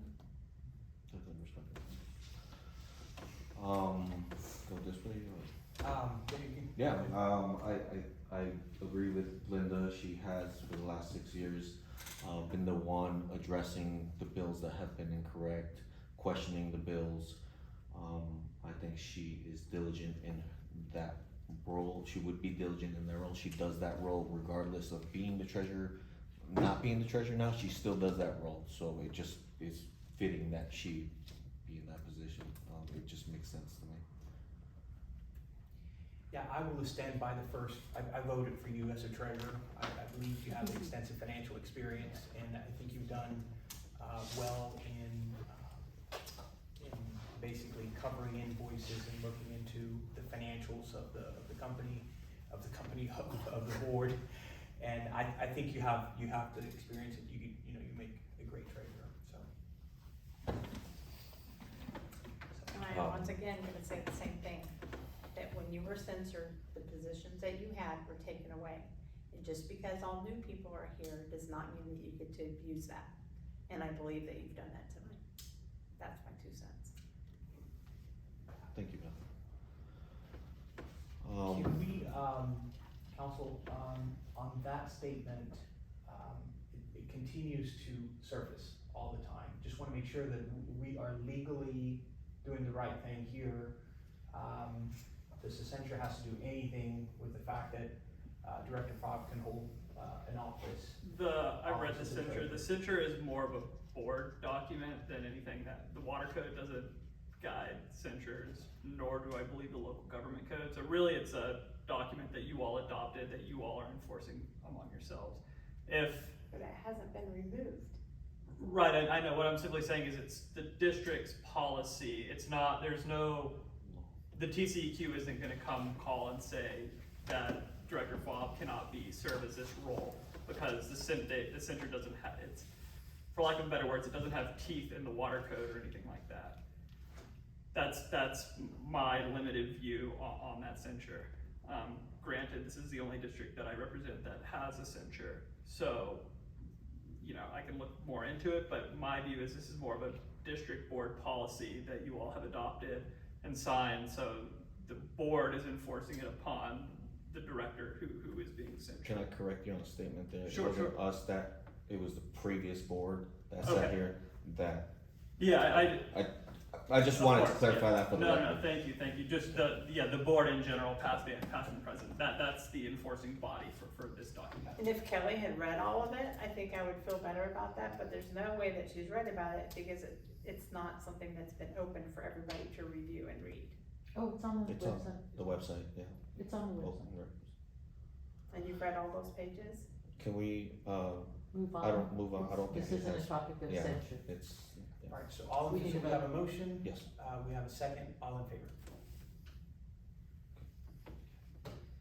Alright, so now the, secretary. I'd like we to have make a motion. Go ahead. I move that Kelly be the secretary of the board.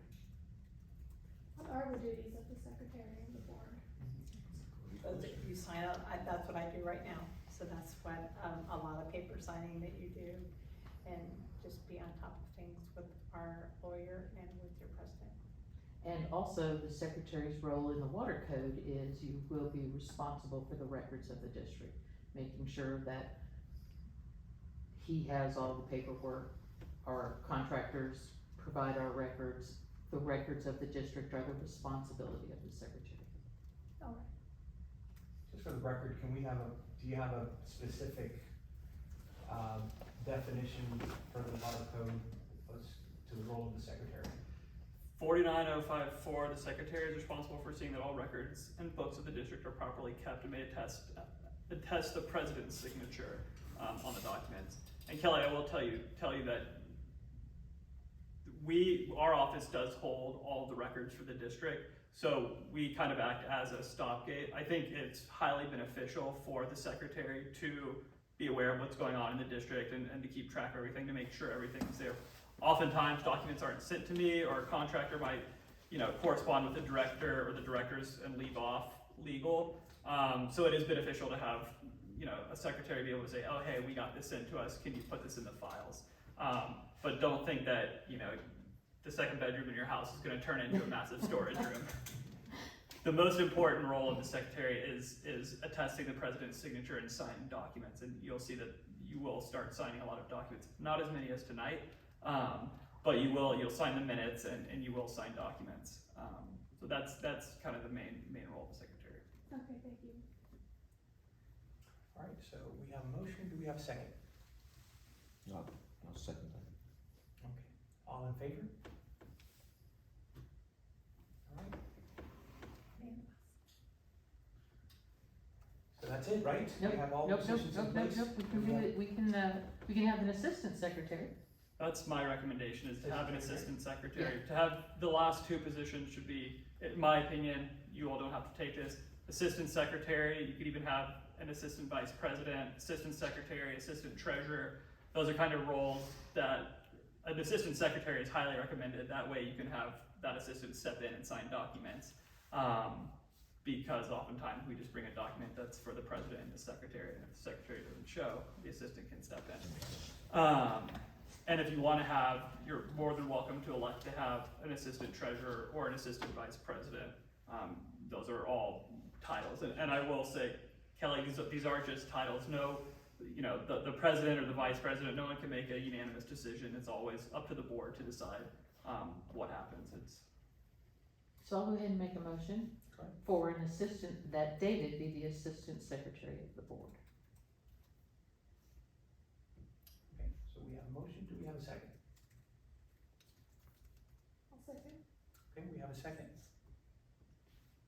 Alright, all in favor? Alright, motion passes.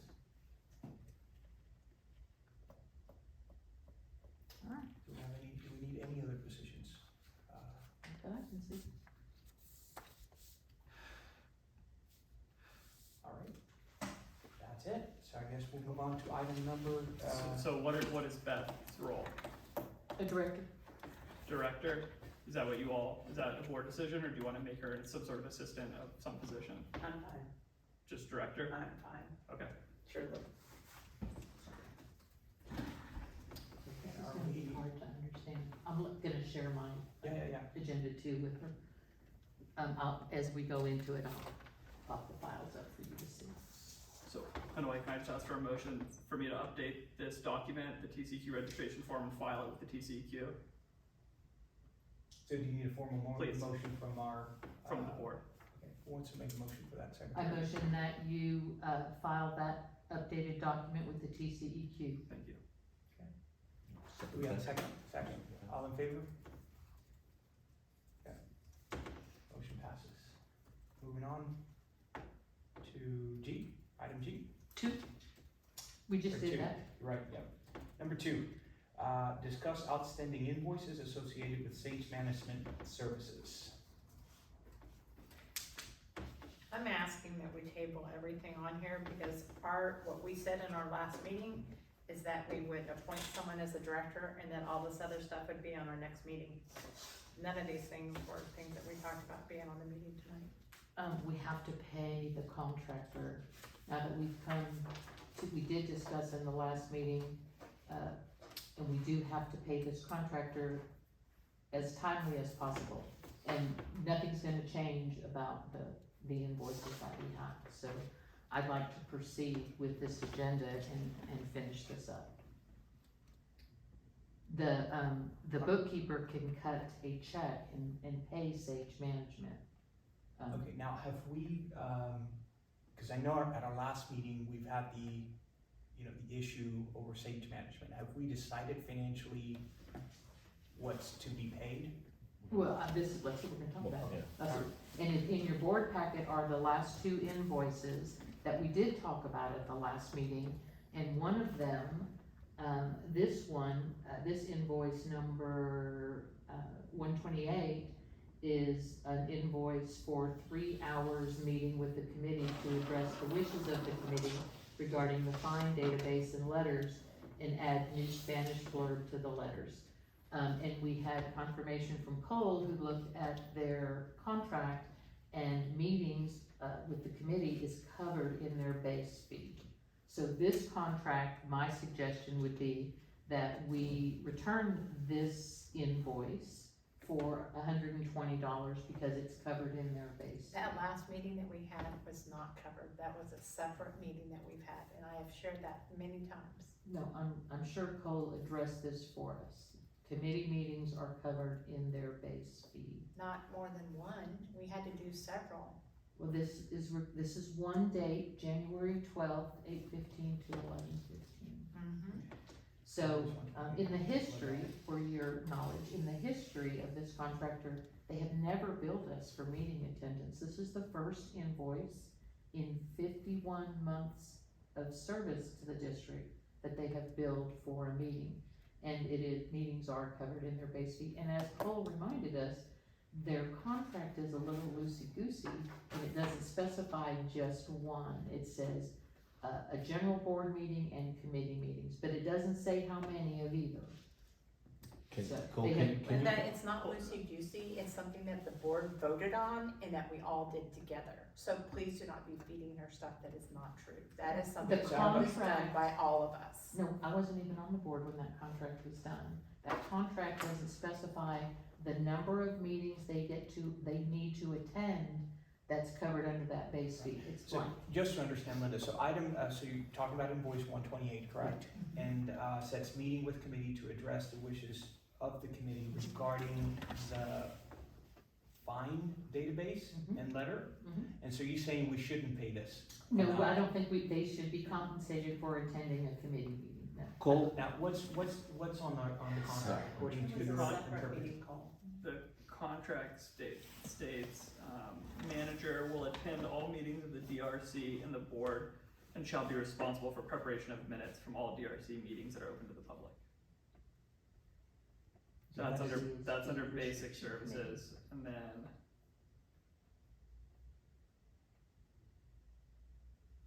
It's only $120, but I'm just saying that they drove all the way here, so. And it was something that we asked them to do. I mean, so what is your understanding of the language in the invoice as per the agreement? I just wanna make sure that, you know, if we don't pay that, they're gonna come back and say, well, this is the history of, which I'm hearing that They've they've never never billed billed for for a that, so They've there's never no. billed for a meeting. And we've never had a meeting like that either. I don't know the history of Kelly, for your information too. I just started in March, so I'm also new to the district, so we're in this together. I don't know the history of these meetings or the district with the invoices. I can only tell you what I see in the contract. That's all I can speak to. I don't know about the past historical track between Sage and the district regarding invoices or invoices outside of the base contract. I don't know if there have been contracts that have been negotiated that haven't been signed. I don't know. I don't know if there were board actions that approved Sage to do items that are not within the contract. I don't know. So I can only speak to this agreement that I'm looking at here, which is what I read you the terms. I know I kind of to go with what you were saying, if it is $120, so I don't see, Sage is not gonna come after the district for $120. That's not worth Sage's time, and frankly, the district, I think, is spending a lot of time talking about this too. So I wouldn't be fearful of Sage coming back trying to, you know, take the district to small claims court or anything like that. Do we have a motion? Fair enough. Do we have a motion? Well, that's the first one. Okay. So let's do both of their invoices. Their second invoice, and these invoices were submitted in February, and this is their base fee. So it's invoice 129, and their base fee consists of 2 daytime tours per month and 2 nighttime tours per month.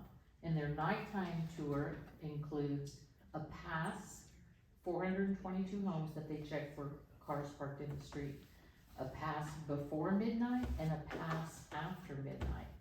So, the photo, and that file's in here as well, the photo evidence demonstrates that they did do the 2-day tours, and they did 1/2 of a night tour. They only traveled the district after midnight. So I did a calculation of their base fee divided by 4 for total trips in the district, 2 day, 2 night, is that much, $1,071.81 per tour. They did 2.5 tours, 2 full day tours and 1/2 of a night tour. So if you do the math on that, we owe them $2,679.53.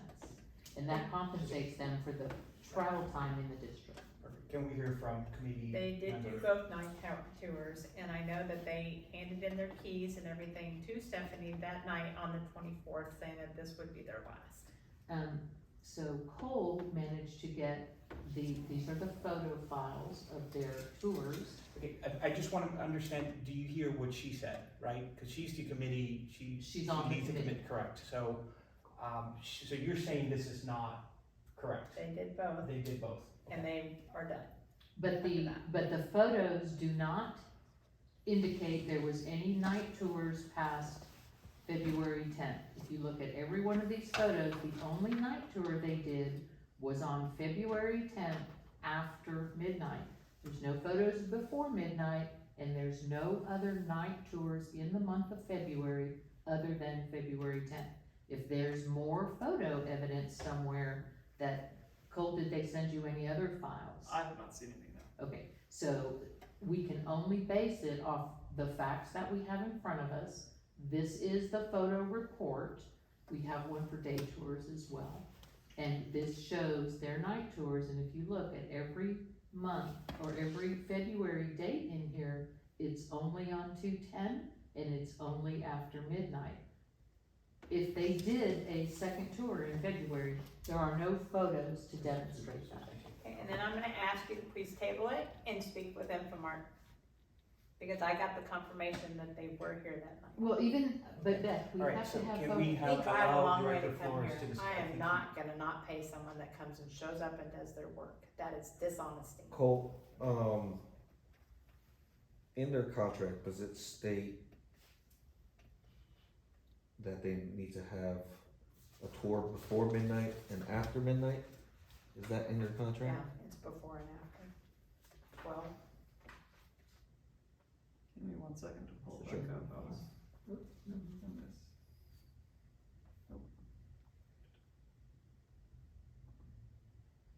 And meanwhile you're looking for that, Beth, has Sage always provided photos for both tours? And Not always, only when there's something that's going on. in being part of the committee, what, you would say that every month there's something going on, there's somebody that has parked overnight in those No. sections? Not always. There are some nights that you are clear, but there are other nights that you are not clear. Sometimes there'll be lots of So, cars so on the you're streets saying and- that there are months that they came through and there was nobody parked on the street. on the street? Is that what you're has saying? happened. Okay. I'm gonna It's double not very check that. often. I'll double check that, okay. So I'm skimming through the contract right now. I don't see anything in the base regarding timing. The only timing that they have is defined under additional services. And that is like a call out, if they're called out by someone during regular, a call out regular is daytime between 8 AM and 5 PM, and a call out after hours, which is more expensive, is between 5 PM and any time on the weekends. But unless I'm missing something, I don't see anything in the base contract that says. Linda, do you know the dollar amount that we're talking about for that one night tour? 1,071, I believe. Let me look. Okay, do you have any input on? this? Yeah, does the contract state that they have to have photo evidence of the tour? Or is that just customary? And then additionally to that, it sounds like we've paid previous invoices in full, even without photo documentation. No, we've always had it's called a photo report, Now, and they it is- always provide Now, that. it is my understanding that she's saying, That we have paid? yeah, even though when there's not photo reports, we don't have a photo report showing that it's been consistent throughout, so, is that correct? Actually, in the entire time, I've looked at Sage's reports every single month, even prior to me being on the board, I used to get them under open records. There has never been a night tour that didn't have photos, never in the history of Sage management in I this think district. 2001, 2002, I don't think we always had them. We have, well, the only time, you're right, the only time there's not a photo report for night is when there is a moratorium on night parking and they're not in the neighborhood. Every night tour they've ever recorded has generated a photo, there's no exceptions. Have we adjusted the payment when there is a moratorium on Sage, or do we pay them the full amount even though they don't come? They have been paid the full amount even when they don't do a tour. Yeah, it's good when they don't have cars to take pictures of. It's a good thing. In your opinion? Oh, you want somebody to mess up every time? I would like confirmation that they were in the Okay. district. We have that. They have to call us when they come in, they have to call us when they come out. Is I there, think we have The deed enforcement committee. Okay, and they call you? Yeah, they have to. They have to let us know that they're here. They let us know when they're coming in and when they're leaving. Before midnight and after midnight, or like that day? Usually they start the same day and they'll do their afternoon and their evening all on the same day. Okay. Yeah. That's not what the photos showed that. And this one is so. Can we let her finish Sure. yeah, so go ahead. Oh, I think I was just waiting on Yeah. Linda's. Yeah, they'll do day tours and night tours on the same day some days. They Can make we let whatever they her, want I to do. think she asked a question. Yeah, about the way the contract. contract's written is the deed enforcement group, Sage, they are directed by the deed restriction committee. So they take their reports, if any, to the committee. So there's nothing in here that says that they have to provide photographic evidence of being in the district. Of course they do if there is something to take a photo of. But again, not being on the committee or being associated with the committee, I don't know how that works. If they come and they say we didn't find anything, no report, or if they bring a report that says nothing, no photographs were taken for this nighttime tour. I don't know. I don't have that information. Beth, is it customary for there to be nothing, or did they notify you that we came and there was nothing? They will the next day or two. It's not always right away. Okay, and did they, I mean, if there's something really wrong, yes, they'll let us know right away. okay, And they should provide monthly reports. So that is part of their contract. So if that report has nothing on it because there's nothing to be reported, then I guess that is for the contract of, that's something that they could do. But it does say that they'll provide the DRC with monthly reports. Yeah, but what I'm not hearing is that report, whatever the content of that report, requires, picture evidence, correct? It's just a general report. It says a general report, yes. That's something we may have to fix. And let me just add here, because this is how it's been done since they were hired. Their report is always the photo report with the date stamp on the photo, a history along the side of how many times they've seen the violation at a particular address, and it would follow down. So you could actually keep track. Oh, I've seen that car on the street 6 times in this period of time. This is called the deed enforcement report. This is the report. It follows with deed enforcement letters. That follows the report. But this is the report that has been provided to the board since Sage started, and this is the report that we use to determine when they were in the district, how many violations they took photos of, on what date and time, and it has been the same since they started. And I would like to say, and we have all of the reports. That's records they didn't take off with. We have these reports, and I can say with certainty, never do they do a day tour and a night tour on the same day. They always spread those. And it was Bill Flickinger's direction that in order to say that car was in the street overnight, you would have had to have seen it before midnight and after midnight. That was his direction to Sage. And that's how, and we can actually see that on every one of their reports up until a year ago. And then someone changed that direction, and they were told they could come just once after midnight, and that's what they began doing. And I can say with certainty, there has not been 1 month that they've worked in this district unless there was a moratorium on street parking where they didn't have nighttime photos. There's never been an occasion. And I have all the reports back to the day they started. So, sorry to interrupt, but Beth stated something otherwise, so I'm a little confused. That Beth states one thing and Director Fogg states another. So, I would like to get that information and double check, make sure it's correct, so we can make a decision based upon that, because if... I'm asking you to ask Infomart because they were here. Well, that's... In the middle of the night.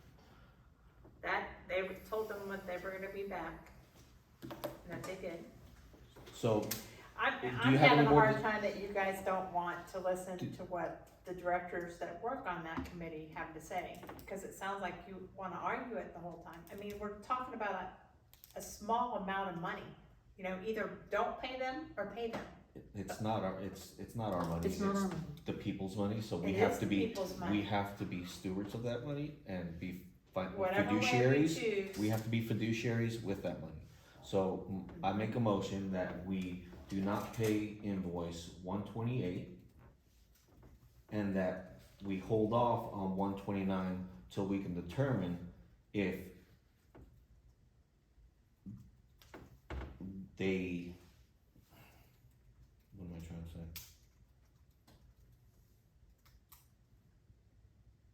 Yeah, we hold off until we determine. If they, dang it, I lost it.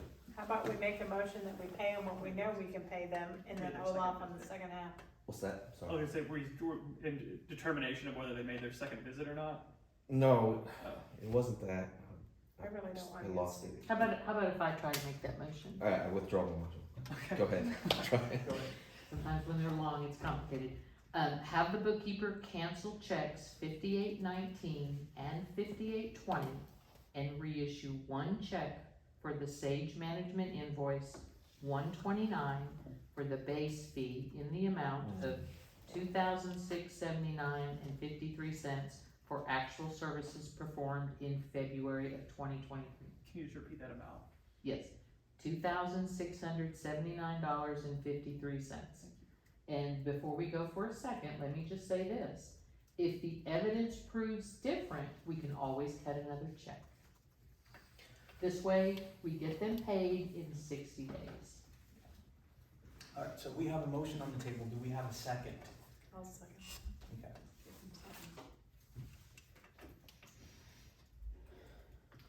Do we need further discussion? Okay, so we have a motion, we have a second. Anybody else would like to discuss? Okay, all in favor? Motion passes. Did you? No, I'm not going because I don't have, Abstain, okay. yeah. Now, we have to make sure that we make a notation that we are going to look into this so that we can reimburse if that is indeed the case. Absolutely, we're not gonna and let if you will it- tell me exactly what you need to see, I will be more than happy to provide it for you. What would you like to see? You want photo report, I can put them all on a shared drive, I'm not gonna send everybody individual information. I can put all the photo reports on a shared drive. Yep. And then you can start looking from, and tell me how far back to go. 2 years, good? Yep. 2 years, plenty? That's fine. And then you can look at how it's always been done versus this invoice. Is there anything else you'd like to see, since it's so brand new? In this board packet, you will find the last report, which is February, that we're paying. This is their contract. This is the invoice, 128 that we're going to not pay. And this is the invoice 129 for the base fee in February, where we are going to pay that amount. And it's, I always use notes on it. So you will have access to this file, and then I will also make sure you have access to the shared folder that shows 2 years history of these reports. These are called DRC reports. Okay, so you can look at the trend, how they've done it in the past, and then compare it to February. And if you need anything else, just Okay. let me know. And Beth, just for my own clarity, so you're saying that they called you and told you they were coming, and that if there are no photos, that means there were no violations that night?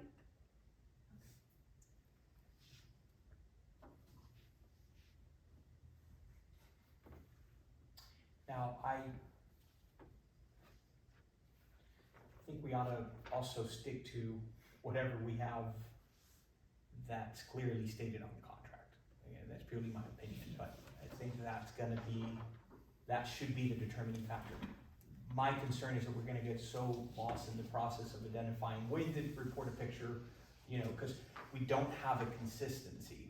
Unless you share it and we can show that consistency all the way through, then that might change the story. That's what I wanna check, the consistency that they have been doing it every single month, as she stated, where, You'll the reg- see it in yeah, 2 years so- worth of data. You'll absolutely see it. And can I put this, I'll carry this over on the next regular meeting agenda, and I'll put it under the general manager's report, since Infomark kind of also touches on this subject a little bit. Is that okay? That way they can, okay. Absolutely, yeah. Alright. Alright, so can we move on to item 3? Yes. Okay.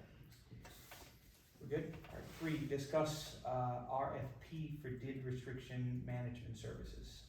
This is where I'm still gonna come back to, who put all these things on here when we talked about that we were not gonna do all these things tonight? And that we were just gonna elect somebody and go over just the Sage management?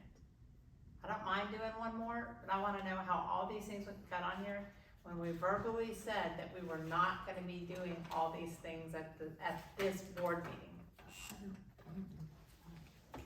How did you hear And that? that is, I mean, I think when we left the meeting last time, that we were gonna focus on, deciding a candidate and talk about the RFP, that you were going to review Linda's Right. edits, Mm-hmm. and that's about it. My concern is, it's really late, we have somebody that's new. I think there's a lot to talk about committees.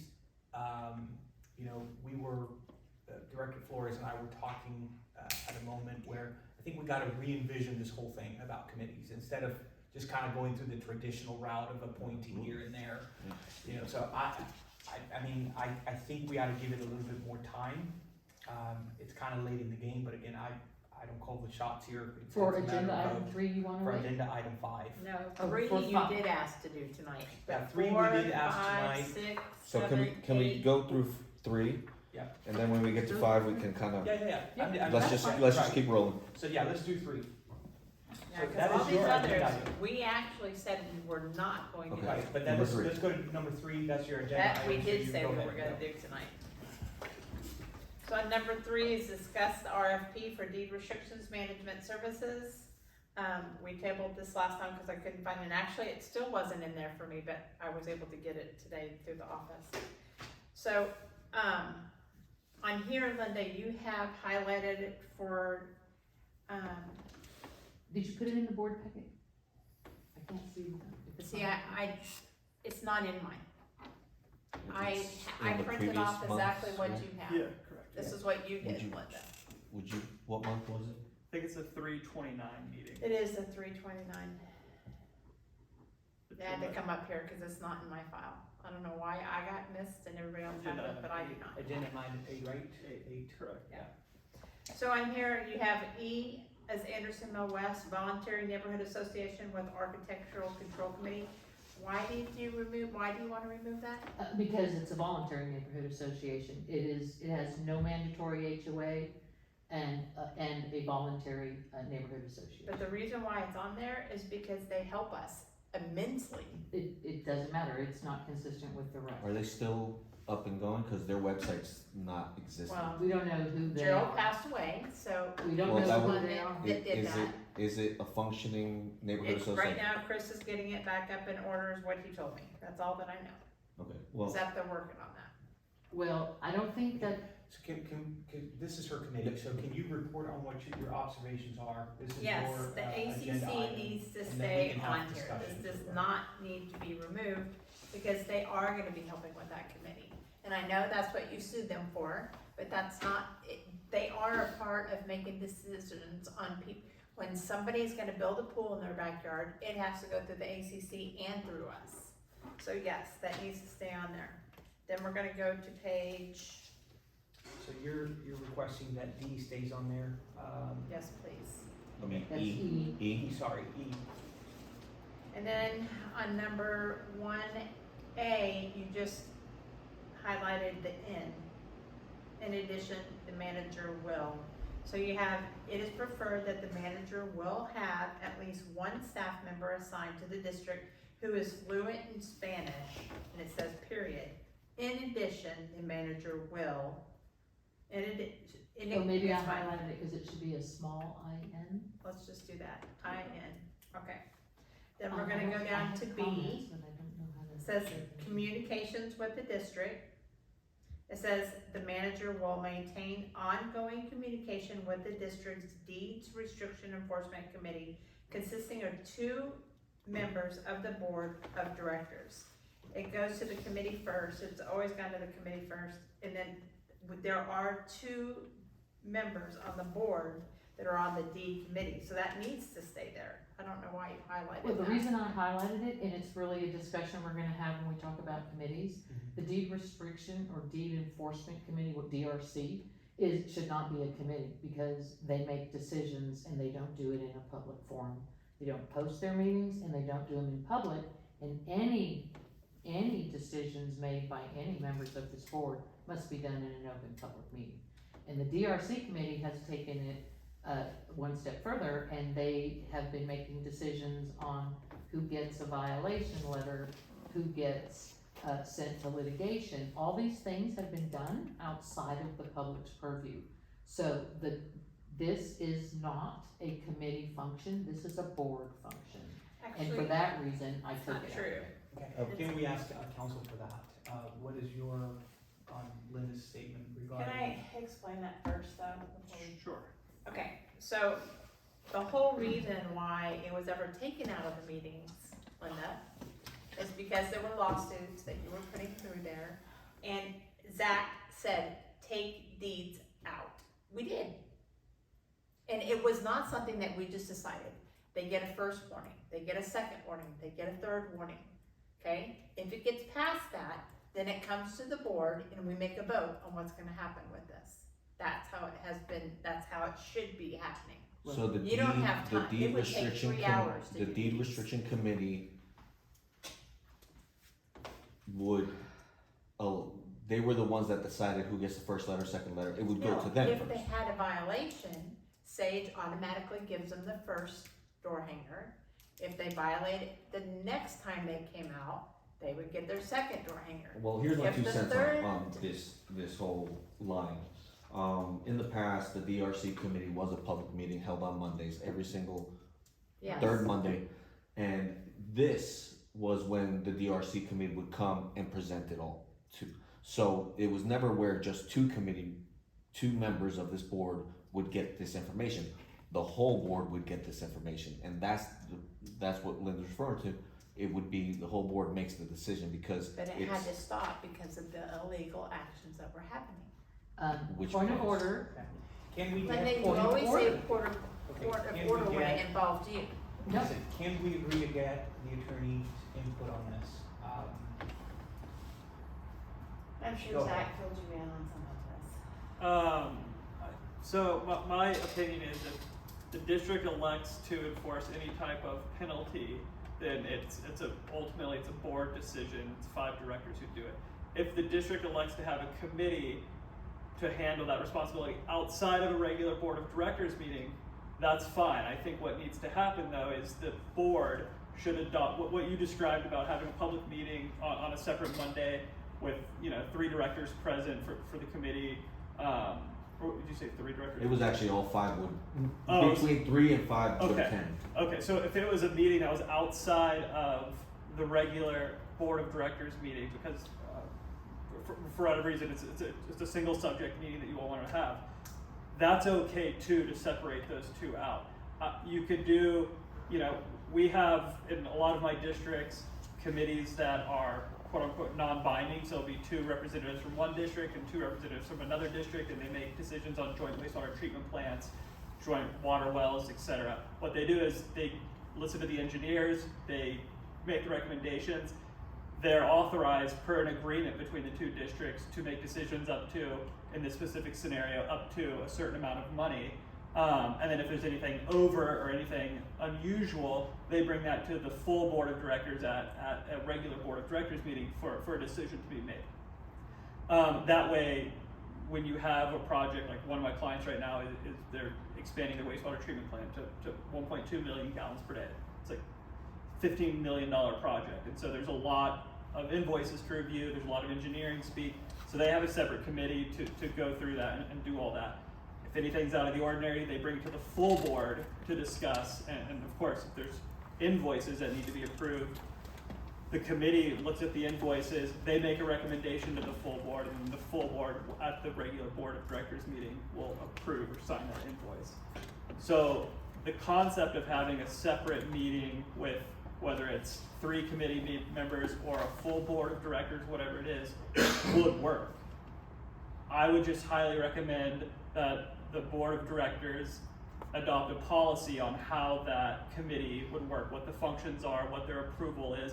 And yes, I think, in my view, in terms of issuing a fine or anything like that, that should go to the DRC and to the enforcement committee, and they can make that decision based on a policy that's been adopted by the full board. My problem with that is that, so you were saying the water treatment plant, but none of that can be punitive to a resident, okay? Right. Where deed restriction can be punitive if you get 2 directors that don't like somebody or don't agree with the lifestyle that they have, that they can be punitive to that resident and choose to go after them or not to. So It's never there's there are times that there are residents that have one violation, and then there's another resident right down the street in the same section that doesn't even get that violation ever. So to me, it's very subjective, selective on who they go after and who they don't. It's been demonstrated for years. I can demonstrate in photos of people that have non-registered vehicles, and then they come after me for a non-registered vehicle, which it is registered. So it's just, to me, there needs to be something different. You know, what has been done in the past or what in the last 12 months did not work. What has been doing with Megan and I is 3 letters, then it comes to the board. Nobody with those 3 letters ever are fined, ever. Well, there And there's not very many fines anyway, we only have 4 people that have fines. Well, they're not in fines, they're in litigation, and of those in litigation, there were people that had litigation or legal action, demand letters sent to them that was never voted on by a full board. There were 17 addresses, and not all of them got the demand letters, I did check. Some did and some didn't. That decision was made inside of a closed meeting. All right, point of order. I'm sorry, I just feel like we're getting off of the topic and we're not discussing going through this. Well, that was the whole reason why I don't think committees can do this. Okay, so you There's can no go back fines to out this, there, yeah. back on the public part. So if we do delegate this responsibility as a board, what I'm hearing is that the meeting ought to be public, correct? If you have, to David's point, I don't recommend having 2 members of the board on a committee do this. I think you should have 3 at a minimum, because that requires then an open meeting, that requires an agenda to be posted, that requires a notice to everyone. So at a minimum, if you were to do a committee approach, I would recommend 3 directors. I would probably also recommend doing it on a night that's not your regular business night in order to separate the issues. And you know, when you have 3 directors, then that is an open meeting, that those directors then can make a decision on behalf of the district. So if the full board wanted to adopt a policy that said, if, you know, we're okay with the 3 directors doing, you know, notice letter 1, 2, and 3. However, if there's a situation that goes to litigation, we want to bring that to the full board of directors meeting and discuss it with the other 2 directors.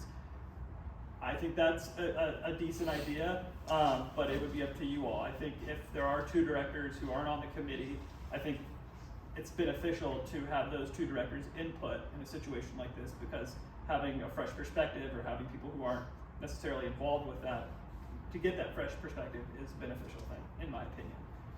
So keep on going on. Okay, so on this one, again, she put on here that she wanted all that taken off, but if you wanna change it from 2 members to 3 members, that would be great. Deed Enforcement Committee consisting of 3 members of the Board of Directors. And again, it's 3 letters, then comes to the board. I have a And if question. you want that written in there, that would be I have great. a question for Cole, now that you've given us that option of 3 and an open public meeting. Is there anything that would prevent all 5 board members from showing up to that meeting? No, There you go. it's a public meeting. Perfect, that's perfect. So we will change 2 To 3. to 3. And then it also would be the 3 letters that comes to the board, then it comes to the board. Well, if we have Yeah, it would be a 3, full board. It would be a full board. I think yeah, That's a forum. Unless they're in litigation. And that's what Zach said. Yeah, but what I'm saying, if we decide that's 3, then you have a quorum, right? And then that means you can make, if it's public, then you can make the decision. You can vote.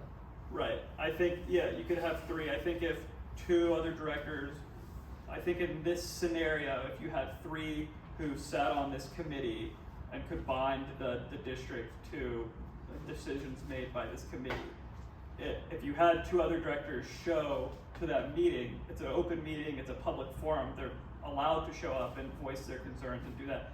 I would think that the committee approach would disappear if 2 directors didn't show up and said, well, we have a vote too in this. Then that's just a 5-director board once again. So That's what they had in the past. right, and that's a fine approach too. If you just want to have a separate meeting with 5 directors, with the full board, and you all just handle deed restriction enforcement on one night a month or once, whatever the committee decides, that's an okay approach too. I mean, logically in my head, we can go through this, and discuss all the points, because I think it's fine, that's what's on the agenda, that's what we need to do. But logically, the first step would be decide how you all want to approach the deed restriction enforcement. If you want it to be a full board, if you want to elect 3 members to sit on it, that I think is the crux of this argument. I'd like to make a motion. I'd like to make a motion that we table all matters of deed restriction matters, so we can discuss it in another meeting, and, Director Masters can get up to speed, and kind of learn, I think making, that's my motion. Put table. Can I get a second? I'll second that. Isn't that why we're going through this right now, so then explaining it as we go?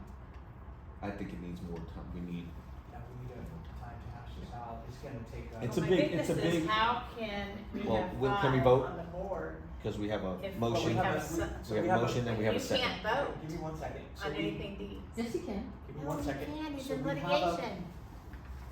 We have a motion on the table, we have a second, correct? Now let's open Discussion. for discussion, and we will start with you, and we'll I- go the way down. I just Actually, think- that's he's on my Go ahead. I think it's a great idea to table this. We are going to need legal counsel to clarify that the only thing that Director Flores cannot participate in is discussion and a vote regarding his own litigation with this district.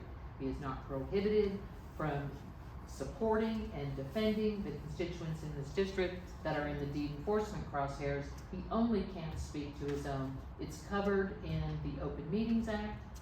Attorney General has 5 separate opinions out there on this subject. He can only not vote and participate in discussion about his litigation. The rest of it, he still represents the constituents in this district, and he still has a voice in deed enforcement. And if That's Zach not what I was Evans told. told you something different, then we have a new counsel who will correct. Okay, do you have a comment? What is the time sensitivity of the RFP?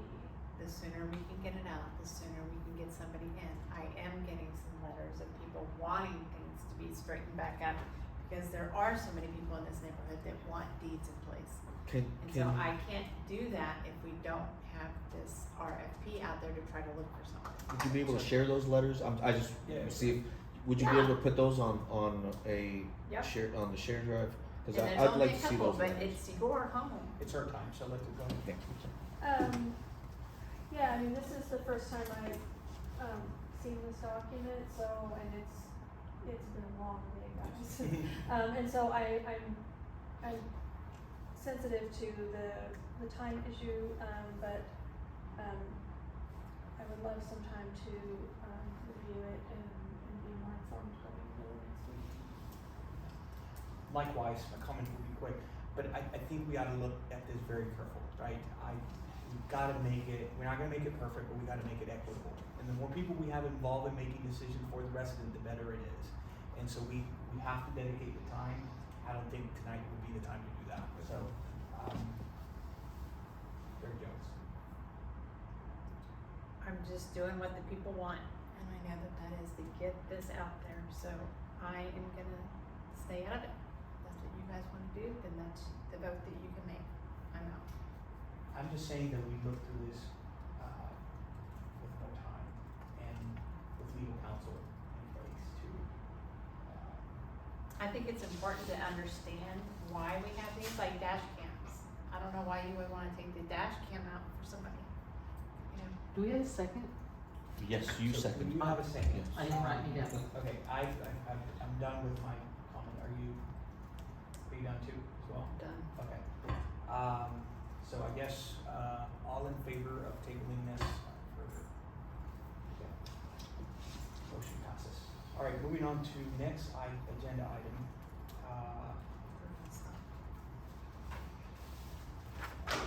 Before we hop to that, can I just comment that at the last meeting, when we discussed this RFP, I made a I'm not gonna use the word request, but it is late, and so request is the only word that's coming to my head, but I requested that the directors kind of send to me what they believe how a committee could be structured for deed enforcement restrictions. I think, Beth, you've been on this committee for a long time.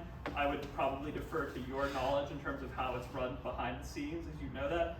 But I think all directors have a voice in this, so if you all would be able to send me some kind of, you know, idea of how this would work, I think that way, that might, people have different opinions on things. If we see how everybody's thinking, we might be able to parse together everybody's viewpoint and get a document that everyone can agree on. So I might just see if people can send me kind of their thoughts on the matter. Not thoughts on deed restrictions or anything, but just thoughts on how a committee could be structured and run. Thank you. All right, so Four. number 4, discuss district communication policy. I'm asking that we table this until the next meeting, everything from here down. We have a policy that says when a communication policy violation is reported, it must be put on the next agenda and discussed. That's why this is on the agenda. There were 2 communication policy violations submitted.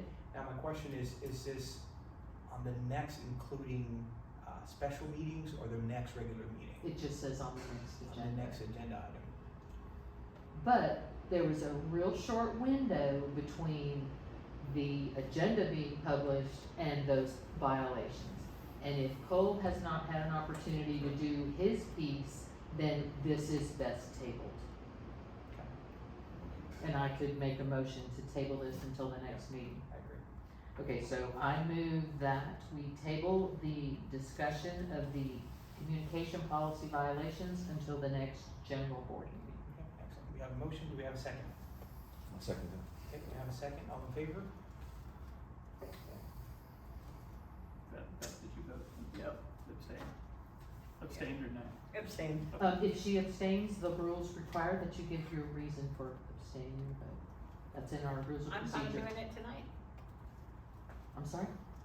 I'm fine going over it tonight. I don't need to have a reason. It's either a yes or no. And as Zach said, if we don't answer, No. it's a no.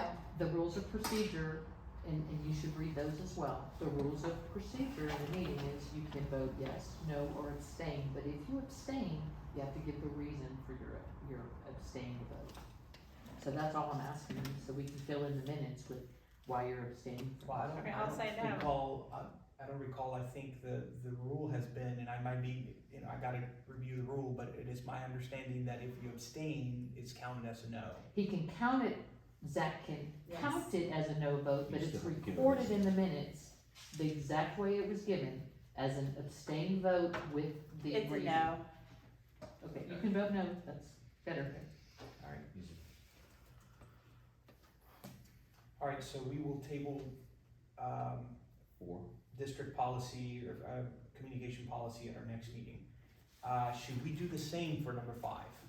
Yes. Since I it's make a gonna require motion time. Go ahead and make the to motion. table Everything committee below. assignments and reports, including park committee, deed restriction committee, open records committee, infrastructure committee. I think we table 5, Okay, 6, amazing. Excellent. So we 7, have a 8. Take on it. formal motion. Do we have a second to table 5? Second. Okay, we have a second. All in favor? Okay, motion passes. Number 6, convene an executive session. I don't see any reason, but 6, 7, and 8 are all agenda items that we put on every agenda. It's just, you can skip them, it's simple, it's simply just executive session if a reason arises, no reason, skip it. Actions related, no executive session, skip it. Such other matters that they become for the board, you can skip it and just be put in the next meeting date, as a reminder to the directors when the next meeting is. That's just kind of our agenda style. I'll make a motion to adjourn. Do we have a second? I'll second that. Okay, all in favor? Meeting is adjourned.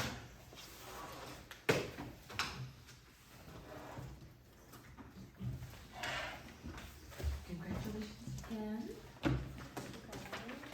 Don't, you're over. I was having need access to the board packet folder. Congrats, Billy. And, if you need any documents, where to go. We can discuss it.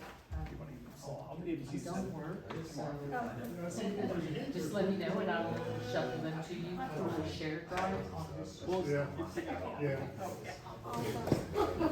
And the next meeting,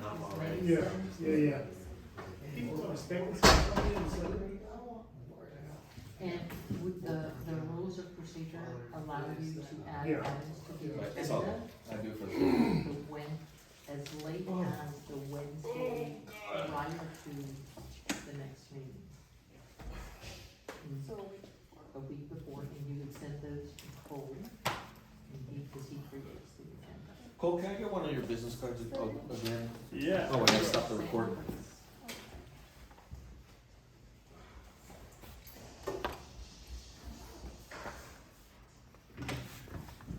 And we're trying not to have such long meetings. yes, I'm all in That's a favor go. of that. We can all show up prepared. and just Exactly. knock it out. Do your homework and it goes much quicker.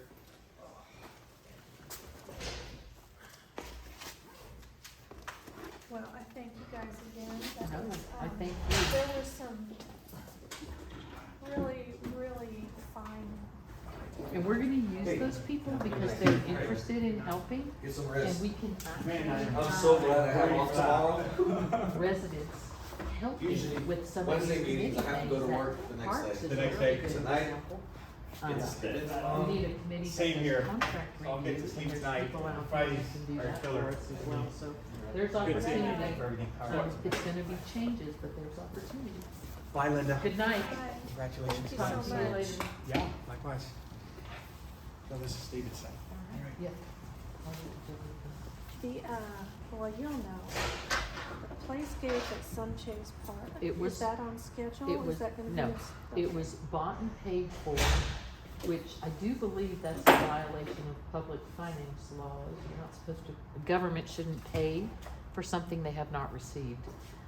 They contracted for a playscape for $50,000, right under the threshold for bidding, I remember. and paid for it, and the contractor has no deliverable date. Well, that's infuriating. Got it? Okay. I took my kids to that playscape when they were little, when we were talking The about old like, the old play- one, yeah. like, and they had so much fun there. That's a great